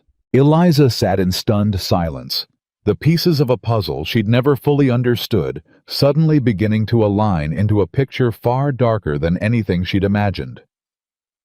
"Where are those ledgers now?" she asked finally, voice barely above a whisper. "I don't know," Jack admitted. "Voss sold off most everything when his operation collapsed 2 years back. But somebody bought that property, and if the ledgers were stored there, they might still exist somewhere in whatever's left of it." "Where's the property?" Jack met her eyes in the darkness, and something in his expression told her the answer before he even spoke it. "About 60 miles north of here," he said. "Near Cheyenne. Same place I quit 3 years ago, and same place I swore I'd never set foot in again." Above them, the stars wheeled slow and indifferent across a black Wyoming sky, and Eliza Carter sat in a corral beside the horse that had already cost her everything and given her everything in equal measure, staring down a choice that would either save her entire future or destroy whatever fragile hope remained of it. a 60-mile ride into a past neither she nor Jack Coleman was fully prepared to face, with less than 10 days left before Judge Holloway's gavel would decide the fate of everything she had left in this world. 10 days. That was all Eliza had before Judge Holloway's gavel would decide whether she kept anything at all. And every one of those days now felt like sand slipping through fingers that couldn't close fast enough. "You don't have to come," Jack said the next morning, saddling his own horse in the gray pre-dawn light, while Eliza worked beside him in tense, determined silence. "I can ride to Cheyenne alone. Faster that way, and safer for you given everything already stacked against your name in this county." "I'm coming," Eliza said, not looking up from the cinch she was tightening. "This is my land, my future, and if there's proof buried in that ledger that could save both, I'm not sending someone else to dig for it while I sit home waiting." "And the horse?" Eliza glanced toward the corral where Raven Storm stood watching their preparations with the same wary alertness he brought to anything unfamiliar. "Martha's agreed to check on him. He won't like it, but he'll manage 3 days without me." 3 days there and back if the weather holds and nothing goes wrong," Jack said. "That's a lot of ifs, Eliza." "I've been living on ifs since the day I buried my husband," Eliza said, swinging up onto her horse with a grim set to her jaw. "One more won't kill me." The ride to Cheyenne stretched long and grueling, the kind of hard travel that left every muscle aching and every nerve worn thin. But it was the silences between conversation that told Eliza the most about what waited at the end of it. Jack grew quieter, the closer they got, his easy confidence fraying at the edges, replaced by something that looked uncomfortably like dread. "You're scared," she said on the second afternoon, watching him stare at the horizon like it might rearrange itself if he looked hard enough. "I'm not scared," Jack said too quickly. "Jack." He exhaled slowly, shoulders dropping. "Fine. I'm scared. Going back to that place, it's not just memories of what I did to that colt. Voss wasn't a man who forgave people walking away from him. If he's still got any presence up there, any old associate still loyal to him showing up asking questions about his ledgers isn't exactly a friendly errand." "Is Voss still there?" "I don't know. Last I heard, the operation collapsed property got sold off. Might be strangers living there now with no idea what happened before them. Might be worse." Jack's jaw tightened. Only one way to find out. They crested the final ridge before Cheyenne's outskirts as the sun dropped low and orange, and Eliza felt her stomach clench at the sight spread below them, a sprawling ranch property, weathered and neglected in places, but unmistakably still operating, smoke curling from a chimney, horses visible in distant paddocks. "Someone's living there," she said. "Someone's always living there," Jack replied grimly. "Question is whether it's still Voss." It wasn't Voss who answered the door when they rode up the following morning, but the man who did lean hard-eyed, missing 2 fingers on his left hand, looked at Jack with an expression that told Eliza immediately this wasn't a stranger to either of them. "Coleman," the man said slowly, disbelief and something sharper crossing his weathered face. "Didn't figure I'd ever see you show your face around here again." "Hello, Reuben," Jack said, tension coiled tight in every word. "Voss find out you were sniffing around, he'd have plenty to say about it, assuming he was still breathing to say it." Jack went very still. "Voss is dead. 2 winters back. Heart gave out." Reuben's eyes narrowed, flicking between Jack and Eliza with obvious suspicion. "Property passed to his nephew, who wanted nothing to do with racing horses or ranch work. Either one sold off most everything within the year. I stayed on to manage what's left for the new owner, absentee fella out of Denver, who's never once set foot here." Relief and renewed hope flickered through Eliza's chest. Then the old records, the ledgers from when Voss ran his operation, would they still be here? Reuben's expression shuddered instantly, suspicion hardening into open wariness. "Depends who's asking and why. My name is Eliza Carter. I'm fighting to keep land that's rightfully mine against a man named Everett Carter, who I have reason to believe did business with Garrett Voss 3 years back. If those records still exist, they could prove exactly what kind of arrangement they had." Something shifted behind Reuben's guarded eyes at the mention of Everett's name, recognition unmistakable and immediate. "Carter," he repeated slowly. "Skinny fella, Always looked like he owed money to somebody worse than Voss himself. Eliza's heart leapt. You remember him. Hard to forget a man who came around here 3-4 times a year for the better part of 2 years, always looking sicker. Each visit, always leaving with Voss, looking a little more satisfied. Reuben crossed his arms, studying Eliza with new careful consideration. Voss kept records on everybody he did business with. Insurance, he called it. Said a man never knew when leverage might come in handy down the line. Are they still here? Jack pressed. Reuben was quiet for a long moment, weighing something Eliza couldn't quite name. Might be. Storage shed out back stuff nobody's bothered sorting since the nephew sold off. Wasn't my job to go through Voss's private business, so I never did. Reuben, Jack said, voice low and urgent. This could save her home. Might be the only thing that can. Reuben's eyes moved between them once more, something in his weathered face softening slightly at whatever he read there. You always were a soft touch, Coleman. Even back when you were doing Voss's dirty work, some part of you never sat right with it. That's why you left. I should have left sooner, maybe. Reuben stepped back from the doorway, gesturing them inside with obvious reluctance. Shed's around back, I'll show you. But you find something in there that Voss's nephew wouldn't want found, that's between you and whatever comes of it. I never saw a thing. The storage shed was a chaos of dust and neglect, crates stacked haphazardly. Papers yellowed and curling with age, and Eliza felt despair creeping in as she surveyed the sheer volume of disorganized material they'd need to search through, with only hours of daylight remaining. This could take days, she said, voice tight with frustration. Then we work fast, Jack said, already tearing into the nearest crate with grim determination. They worked in near silence for the better part of 2 hours, dust coating their hands and clothes, hope dimming with every crate that yielded nothing but old feed receipts and breeding records for horses long since sold or dead. Eliza's back ached. Her eyes burned from squinting at faded ink in dim light, and the 10-day deadline loomed larger with every passing unproductive minute. Jack? Her voice cracked with exhaustion. What if they're not here? What if he destroyed them or the nephew already? Wait.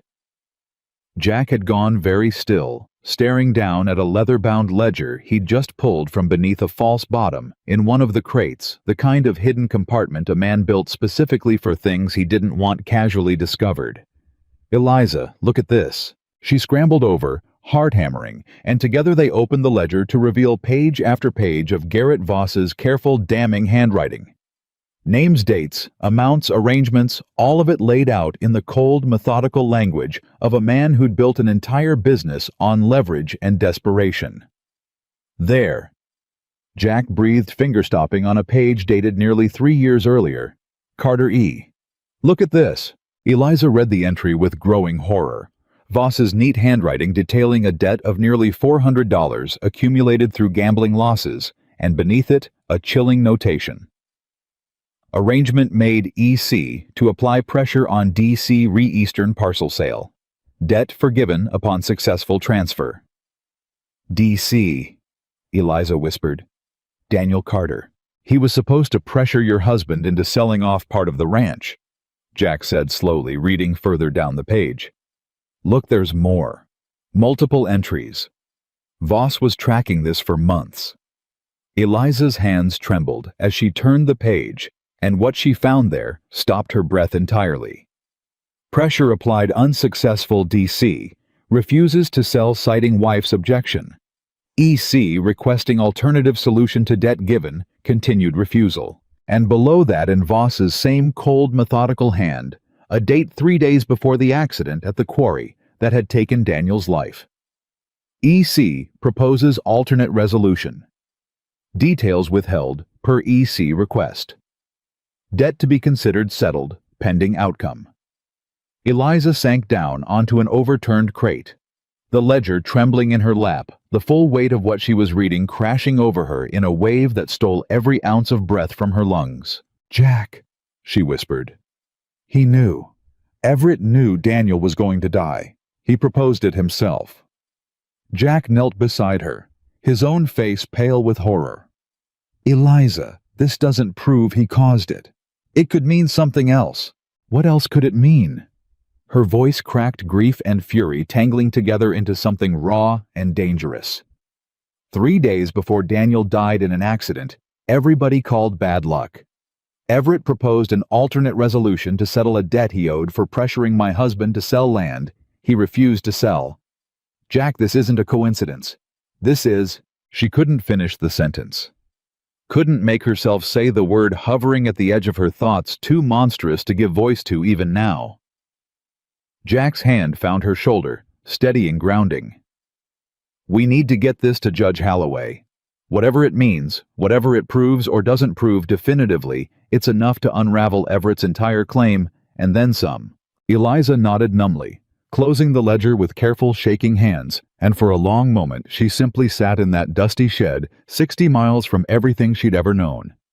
Grieving a husband whose death might not have been the accident she'd been told to accept, and holding in her hands the first real proof that the man who'd been circling her life like a vulture for 8 months might have been far more monstrous than she'd ever allowed herself to imagine. The ride home felt even longer than the ride out. Urgency, now warring with grief in Eliza's chest, every mile bringing her closer to a confrontation she wasn't certain she had the strength for. They arrived back at her property on the evening of the 9th day, one day, before the hearing, exhausted and travel-worn, and found Martha waiting anxiously at the gate, with news that turned Eliza's blood cold all over again. "Thank God you're back," Martha said, wringing her hands. "Eliza, there's been trouble. Silas came by yesterday, said Thomas took a turn for the worse." "What kind of turn?" "Fever. Doc's worried about infection in the leg wound. He's asking for you, Eliza, insisting on it, even though he's barely lucid half the time, and Silas—" Martha hesitated. "Silas has been saying strange things. About the horse. About you. I don't like the way he's been talking."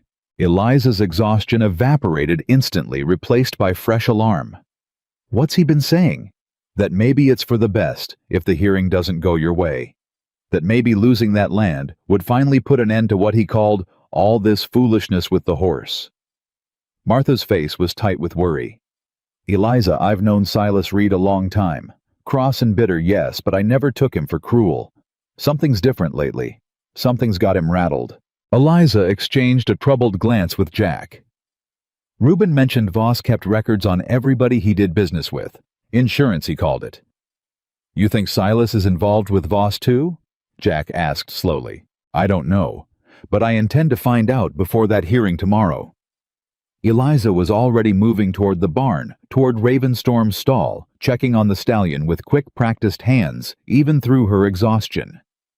"Martha, can you stay with him tonight? I need to see Thomas. If he's asking for me, something's wrong, and I won't ignore it." Thomas Whitaker's fever had broken by the time Eliza arrived, though the pallor of illness still clung to his face, and the moment she stepped into the study where he'd been resting these past 10 days, his eyes found hers, with an intensity that told her immediately something significant had happened in her absence. "Eliza." His voice was weak but urgent. "Thank God. I need to tell you something, and I need to tell you before tomorrow. Thomas, you should be resting. This can't wait."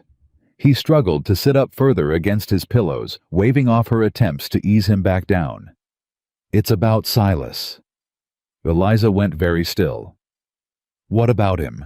I've known Silas Reed for 15 years, hired him myself, watched him work his way up from a green ranch hand to foreman through nothing but hard work and loyalty." Thomas's face was troubled conflict evident in every line of it. "3 days ago in my fever I overheard something. Might have been a dream, might have been real. I honestly wasn't certain until Nancy confirmed it happened."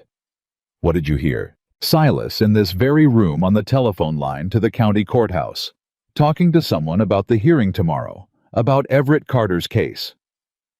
Thomas's eyes met hers, grave and troubled.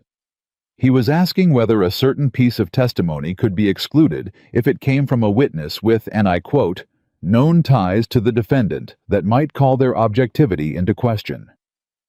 Eliza's blood ran cold. "He's trying to get your testimony thrown out. That's what it sounded like." Though I couldn't say for certain in my state, and Nancy only caught the tail end of it before he noticed her, and ended the call abruptly. Thomas's jaw tightened. Eliza, I don't understand why Silas would work against you like this. Whatever grievances he's held about the horse, about the risk to the ranch's reputation, this goes beyond simple caution. This is deliberate. Eliza pulled the ledger from her bag with trembling hands, setting it carefully on the bed beside him. I think I might understand why. Read this. Page 43. Thomas read in silence, his face growing paler with every line, and when he finally looked up, horror and fury warred openly across his features. Everett, he breathed. He arranged Daniel's death. We can't prove that definitively, Eliza said, though her voice shook with the effort of saying it evenly. But we can prove he had motive, had opportunity, and had a documented relationship with a man who specialized in exactly the kind of leverage that could explain what happened at that quarry. It's enough to raise serious doubt about his character in front of Judge Holloway, if nothing else. And Silas. I don't know his connection yet, but if he's trying to suppress your testimony the night before this hearing, it's not simple loyalty to the ranch's reputation driving that. Someone's gotten to him, or he's protecting something of his own. Thomas was quiet for a long moment, processing everything, and when he finally spoke, his voice carried a weight of genuine grief that surprised Eliza. I trusted that man with my ranch for 15 years, he said quietly. If he's been compromised, if he's been working against you this whole time under the guise of protecting my interests, I need to know why before tomorrow. I need to hear it from him directly. They found Silas in the ranch's main barn, well past midnight, unable to sleep, pacing the length of the stalls with the restless energy of a man wrestling something far heavier than simple insomnia. Thomas? Silas said, startled, immediately moving toward him with obvious alarm. You shouldn't be out of bed, your leg. Sit down, Silas, Thomas said, and there was an authority in his voice that Eliza hadn't heard from him before, weakened by illness but unmistakable nonetheless. We need to talk. All three of us. Silas's eyes flicked to Eliza, then back to Thomas, something guarded and fearful crossing his weathered face. About what? About the phone call Nancy overheard. About why my foreman of 15 years is working to suppress testimony that could help an innocent woman keep her home. Thomas's voice was steady, despite the exhaustion evident in every line of his body. I want the truth, Silas, right now. No more half answers. No more excuses about protecting the ranch's reputation. For a long, tense moment, Silas said nothing, his jaw working furiously, his hands clenched at his sides. Then slowly, something in him seemed to break years of careful control, crumbling all at once. Everett Carter owns my brother's debt, he said finally, voice hollow. Same way he owned half this county's debt through Voss, through others after Voss died. My brother Dale, you remember him? Thomas worked the ranch alongside me for 6 years before he moved on. Got himself into gambling trouble 2 years back. Owed more than he could ever pay. Everett bought that debt up cheap from the men Dale owed, offered to forgive it entirely if I'd help him with one small thing. What thing? Eliza asked, dread pooling in her stomach. Make sure Thomas's testimony never made it to that hearing. Find some way, any way, to keep it from counting. Silas's voice cracked with something that sounded uncomfortably close to shame. I didn't know about any of this. He gestured weakly toward the ledger still clutched in Eliza's hands. I swear to you, I didn't know what Everett might have done to Daniel. I thought I was just helping settle a family land dispute in Everett's favor, nothing more. I told myself it didn't matter much either way, that the land was going to end up with Carter blood regardless of which cousin held the deed. And my brother's debt was worth more to you than my future. Eliza's voice shook with barely contained fury. I'm not proud of it, Silas said, and for the first time since Eliza had met him, genuine anguish colored his voice. I've hated myself every single day since Everett came to me with that offer. But Dale's my only family left, Mrs. Carter. Our parents are gone.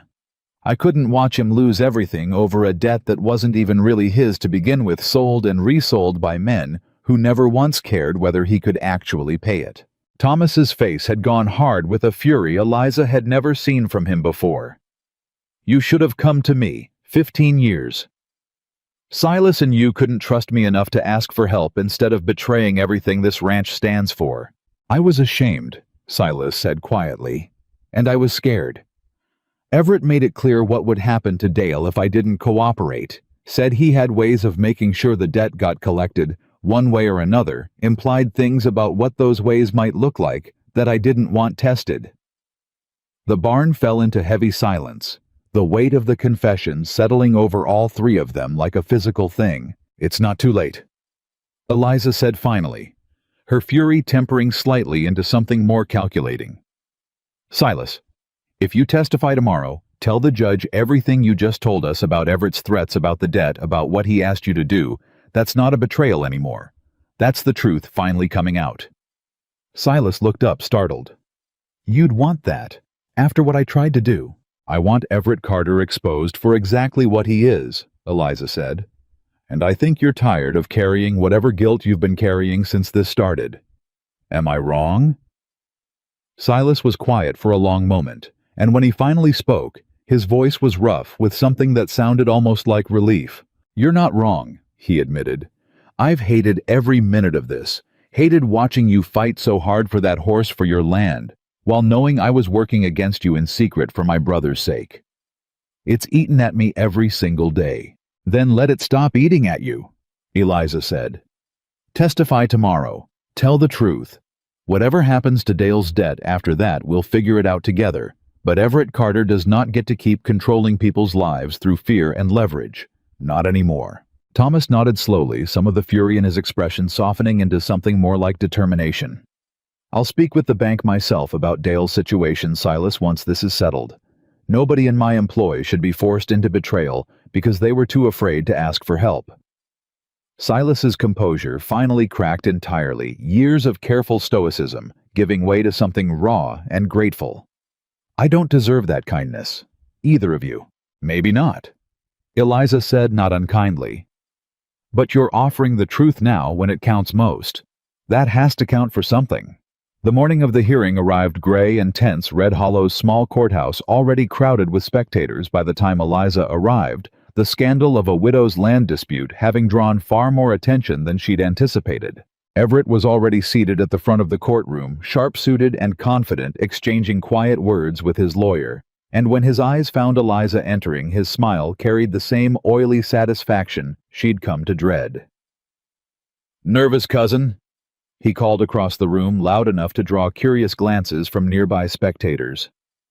"Not particularly," Eliza said, taking her seat beside Jack and Martha, the ledger secured carefully in her bag. Judge Holloway entered moments later, a stern, gray-haired man whose reputation for fairness had been the one small comfort Eliza had clung to throughout the past 2 weeks. And the room fell silent as proceedings began. Everett's case unfolded.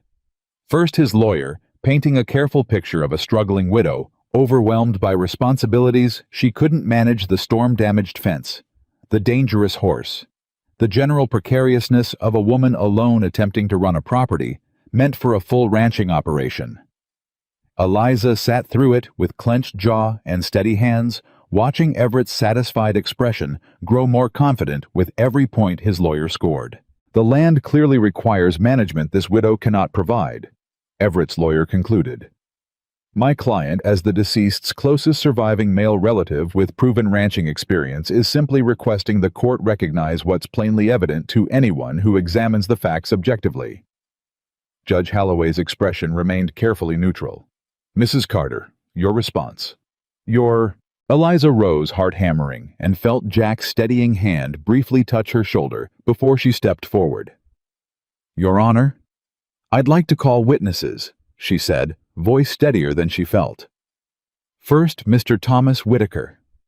A murmur rippled through the courtroom as Thomas, still moving carefully on his healing leg, but present and determined despite his doctor's continued reservations, made his way to the witness stand. Everett's confident expression flickered for the first time. Thomas's testimony was measured, thorough, and devastating to Everett's case: 20 years of knowledge about the Carter family, detailed observation of Eliza's dedication and competence in the week since purchasing Raven Storm, and finally carefully worded but unmistakable his account of the phone call his own foreman had attempted regarding suppression of testimony. "Objection!" Everett's lawyer interjected sharply. "This is entirely irrelevant to—" "I'll allow it." Judge Holloway said something sharp and interested, entering his expression now. "Continue, Mr. Whitaker." The courtroom's temperature seemed to drop several degrees as Thomas finished his account, and when Eliza called Silas Reed to the stand next, Everett's composure finally visibly cracked. "This is absurd," he hissed to his lawyer loud enough for nearby Rose to hear. "What is she doing?" Silas's testimony came haltingly, at first, shame evident in every halting sentence, but grew steadier as he continued the debt, the pressure, the explicit request to suppress Thomas's testimony, and finally, the revelation that sent the entire courtroom into stunned murmurs. "Mr. Carter told me directly," Silas said, voice carrying clearly now despite his obvious discomfort, "that he'd already dealt with obstacles before. That my brother's debt would be forgiven the same way certain other obstacles had been dealt with. And I should understand what that meant without him having to spell it out further." Objection. Everett's lawyer was on his feet now, red-faced. "This is speculation hearsay." "Your Honor," Eliza said, rising with the ledger clutched firmly in her hands, "I have documentary evidence that corroborates exactly what Mr. Reed is describing. Records kept by a man named Garrett Voss detailing a financial arrangement between himself and Everett Carter 3 years ago. An arrangement explicitly tied to pressuring my late husband regarding the sale of this very property." The courtroom erupted into noise, Judge Holloway's gavel cracking sharply against his desk to restore order, and Everett's face had gone the color of old ash.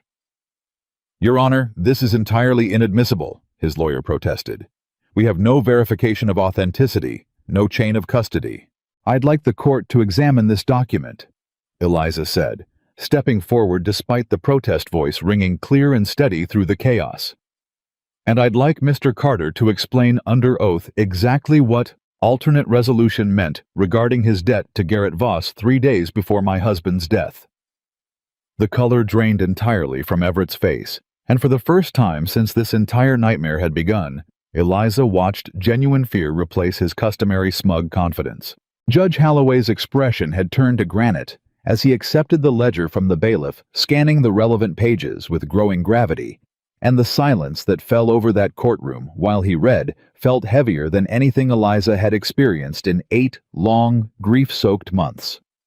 Finally, the judge looked up his eyes, finding Everett Carter with an expression that promised the reckoning Eliza had traveled 60 miles and risked everything to secure. "Mr. Carter," Judge Holloway said, voice cold and deliberate, "I believe you have considerably more explaining to do than a simple land dispute warrants. And I believe, given the nature of what's just been presented to this court, that our next order of business may well extend far beyond questions of property inheritance." Everett's lawyer was on his feet again, scrambling now, all his earlier confidence replaced by naked panic.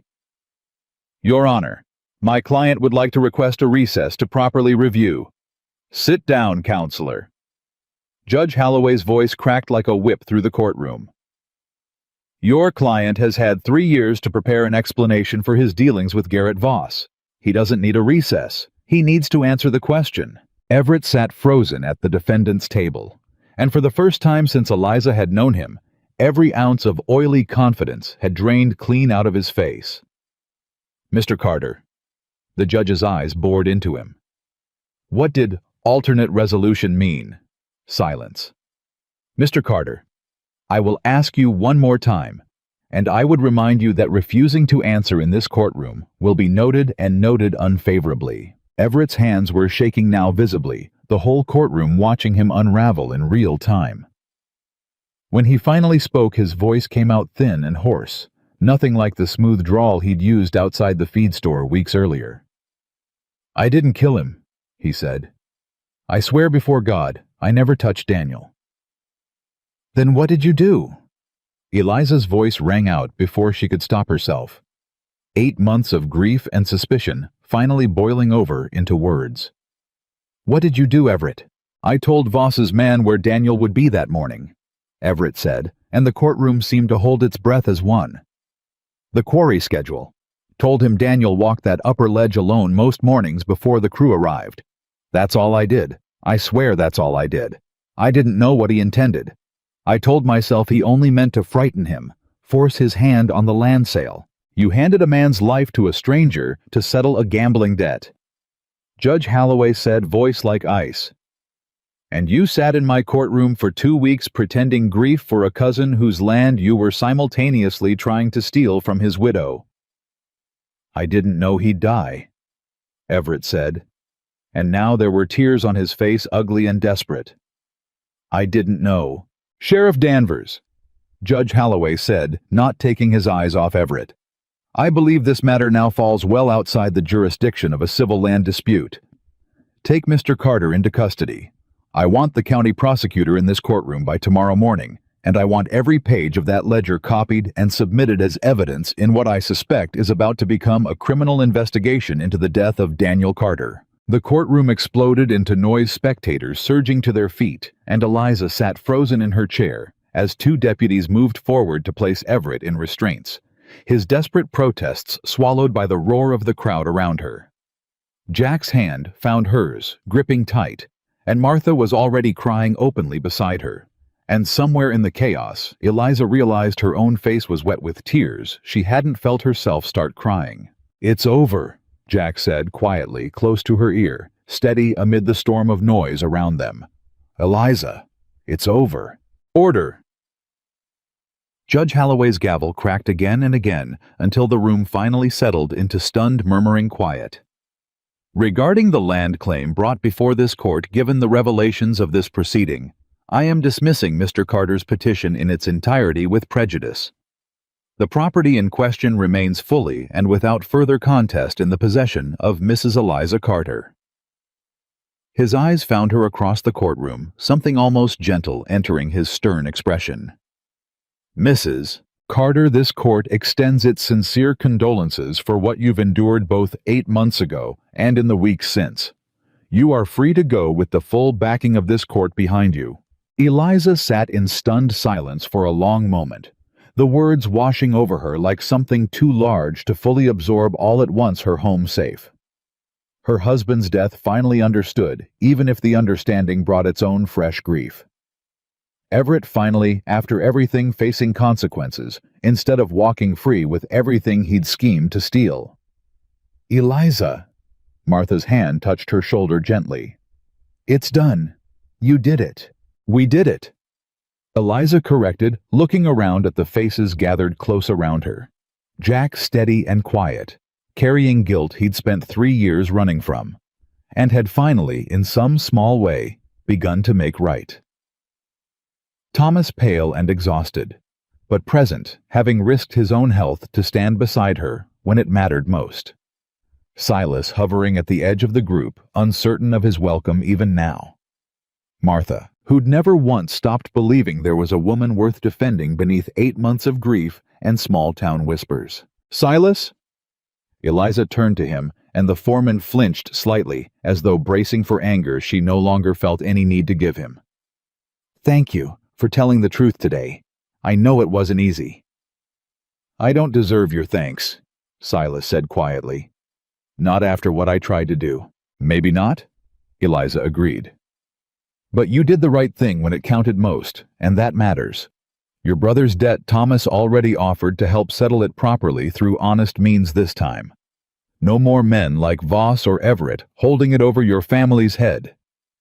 Silas's composure cracked for just a moment, something raw and grateful flashing across his weathered face before he mastered it again.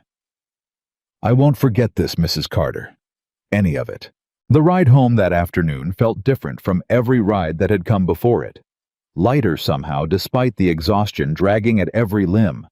Despite the fresh grief still raw beneath the relief of finally understanding what had truly happened to Daniel. Raven Storm was waiting at the corral fence when she arrived. Ears pricked forward the moment her wagon came into view, and Eliza felt her chest tighten with something warm and overwhelming as she climbed down and crossed the yard toward him. We did it, she told him, resting her forehead against his broad, dark cheek. We actually did it. This is ours now. Really truly ours, and nobody can take it from us." The stallion pressed into her touch, warm breath stirring against her collar, and for a long moment, Eliza simply stood there in the fading afternoon light, absorbing the full weight of everything that had happened. The dollar, the storm, the fence, the courtroom, all of it converging into this one quiet moment of finally feeling safe. Jack lingered at the fence a respectful distance away, watching the reunion with something soft in his expression. "You did something remarkable," he said when Eliza finally turned to face him. "Not just today. All of it. From the very first day you walked onto Whitaker's ranch with a single dollar." "I couldn't have done it without you," Eliza said honestly. "The ledger, the ride to Cheyenne standing beside me when half this valley thought I was a fool. I won't forget that, Jack." Jack's eyes drifted to Ravenstorm, and something complicated passed across his face. Old guilt still present, but softened now by something that looked almost like hope. "Can I ask you something?" he said. "Of course." "Do you think he'll ever forgive me? Really forgive me, not just tolerate my presence from a careful distance?" Eliza considered the question seriously, watching the stallion's ears flick toward Jack's voice, with wary but no longer openly hostile attention. "I think forgiveness isn't something that happens all at once," she said slowly. "I think it's something you earn a little at a time, the same way trust gets earned. He's already stopped panicking every time you're near. That's not nothing, Jack. That's the beginning of something." Jack nodded slowly, something settling in his chest that looked like the first real peace he'd allowed himself in 3 long years. "Maybe someday," he said quietly, "he'll let me get close enough to actually apologize properly. Not with words, just with time, the way you taught him to trust in the first place." "Someday," Eliza agreed. "But not today. Today I think he's just glad to have his person home." The weeks that followed brought a kind of healing Eliza hadn't dared hope for in the darkest days after Daniel's death, the criminal investigation into Everett's role moving forward steadily under the county prosecutor's careful attention. The whispers around Red Hollow shifting gradually from mockery to something closer to quiet respect, and Ravenstorm day by patient day, continuing his slow transformation from a broken, terrified animal into something that increasingly resembled the horse he might have been all along before Voss and cruelty and fear had gotten hold of him. Thomas Whitaker's leg healed steadily, and he took to riding out personally every few weeks to check on both Eliza's progress and the stallion's, watching with evident pride as she worked patiently through each new stage: the saddle blanket, then a lightweight training saddle, then finally 6 weeks after the hearing, the moment Eliza had been building toward since the very first day she'd sat in the dirt of that Whitaker corral. "You're ready," Thomas said, watching her check the girth strap with careful hands. "Both of you." "I hope so," Eliza said, though her voice carried more confidence than doubt, now a far cry from the uncertain widow who'd handed over a single dollar 3 months earlier. Word had spread through the valley about the widow and her impossible stallion, and by the time Eliza led Ravenstorm into the makeshift arena, the Whitaker Ranch had prepared for the county's annual autumn exhibition. A substantial crowd had gathered, some out of genuine curiosity. Others Eliza suspected still hoping to witness the spectacular failure Silas Reed had once so confidently predicted. "You don't have to do this," Jack said quietly, standing beside her at the arena gate. "Nobody would blame you for waiting longer." "I've waited long enough," Eliza said, and there was no doubt in her voice at all now. "We both have." The crowd fell silent as she led Ravenstorm into the arena, the stallion's ears flicking nervously at the unfamiliar press of onlookers, but his steps stayed steady beside her, trust evident in every line of his powerful body. Eliza checked the saddle one final time, whispered something low and private against his neck that only the two of them would ever know, and then, with the whole valley watching, she placed her foot in the stirrup and swung up onto his back. For one heart-stopping moment, Ravenstorm went completely still. Every muscle coiled tight, and Eliza heard someone in the crowd suck in a sharp, anxious breath. Then he took a step forward, then another. A murmur rippled through the crowd, disbelief giving way to something like wonder, as the horse once considered too dangerous to approach carried his rider in a slow, steady circle around the arena, calm and sure. Nothing at all like the screaming, terrified animal who'd nearly broken a man's arm just months before. "I'll be damned," Thomas murmured, watching with open pride. Eliza urged him into a trot, then, when his confidence held steady, into a full gallop, and the sound that rose from the crowd then wasn't disbelief or mockery anymore. It was pure, unrestrained cheering. The whole valley, witnessing exactly what patience and faith and refusal to give up on something everyone else had abandoned could accomplish. She brought him to a stop in the center of the arena, breathless and radiant, and looked out at faces that had once looked at her with pity or scorn, now looking back with something entirely different. "They said he was impossible," she called out, voice carrying clear across the stunned silence. "They said the same thing about me more or less after Daniel died. Alone, broken, not worth the trouble of saving." She stroked Ravenstorm's neck, feeling him steady and strong beneath her. "Turns out impossible just means nobody's been patient enough to try yet." The crowd erupted into applause, and somewhere in the noise, Eliza caught sight of Silas Reed clapping harder than anyone, his earlier scorn long since transformed into something like genuine admiration. And beside him, young, freckled ranch hand, who'd once warned her she was risking her life, grinning ear to ear at the spectacle unfolding before him. That evening, after the crowds had dispersed and the excitement of the exhibition had settled into quiet exhaustion, Eliza sat on the fence of her own corral, watching Ravenstorm graze peacefully in the gathering dusk, and allowed herself for the first time in a very long while to simply feel proud. Jack found her there, climbing up to sit on the rail beside her. Close but respectful, the easy comfort between them, having grown steadily over the months since that first tense conversation in her barn. "You know," he said, watching the stallion move calm and confident across the corral, "I came out here that first day, fully expecting to find a woman who'd bitten off more than she could chew. A widow with more heart than sense, buying a horse nobody else wanted because she felt sorry for him. And what did you find instead? Someone who understood something about healing that most people spend their whole lives never learning," Jack said quietly. "That you can't force it, can't rush it, can't win it through control or fear or sheer force of will. You just have to be patient enough and steady enough and willing enough to sit in the dirt for as long as it takes." Eliza smiled, something warm and settled blooming in her chest. "He taught me that as much as I taught him, I think. Maybe more." "What happens now?" Jack asked. "Land secured, the horse is trained. Everett's facing whatever justice the county decides. What does Eliza Carter do next?" Eliza considered the question, watching Ravenstorm lift his head to look at her across the darkening corral. Something like a permanent quiet contentment settling over her for the first time since Daniel's death. "I think," she said slowly, "I keep building. This land, this life. Maybe take in more horses like him someday, the ones everybody else has given up on, the ones who just need somebody patient enough to prove the world isn't only cruelty." She glanced sideways at Jack, something warmer than simple gratitude coloring her voice now. "And maybe if he's willing, I let a good man who spent 3 years trying to make amends stick around long enough to help me do it." Jack's breath caught slightly surprise and hope mingling openly across his weathered face. "Are you saying—" "I'm saying you've more than earned a place here, Jack Coleman," Eliza said simply. "If you want it."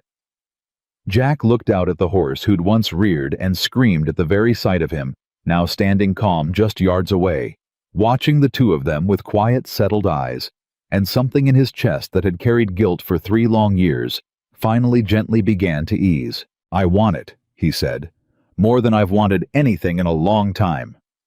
Ravenstorm huffed softly in the gathering dark, tossing his head, and for the first time he took several unhurried steps toward Jack, close enough that the man could reach out and rest a careful, trembling hand against the stallion's neck. The horse didn't flinch, didn't pull away. He simply stood there, accepting the touch of the very man who'd once been part of breaking him. And in that quiet moment of unexpected grace, Eliza understood that the healing happening on this small, once broken piece of Wyoming land extended far beyond one horse and one widow. It had reached out to touch every life that had crossed its path, transforming grief into purpose, guilt into redemption, and doubt into unshakable, hard-won faith. Because Eliza Carter had walked onto Thomas Whitaker's ranch 3 months earlier with nothing but a single dollar and a stubborn belief that broken things were worth saving. And in proving the entire valley wrong about an impossible horse, she had proven something far greater about herself, that a woman written off as finished could rebuild not just her home, but her whole world, one patient, unshakable act of faith at a time. The Stallion. Nobody believed could be tamed, now stood gentle and sure beneath a Wyoming sunset, carrying forward a legacy that would outlast every doubt Red Hollow had ever whispered. And Eliza Carter, once dismissed as a foolish widow with nothing left to lose, had become living proof that the things the world calls impossible are often simply waiting for someone brave enough, patient enough, and stubborn enough to believe otherwise, until belief becomes truth, and truth becomes a home nobody can ever take away again.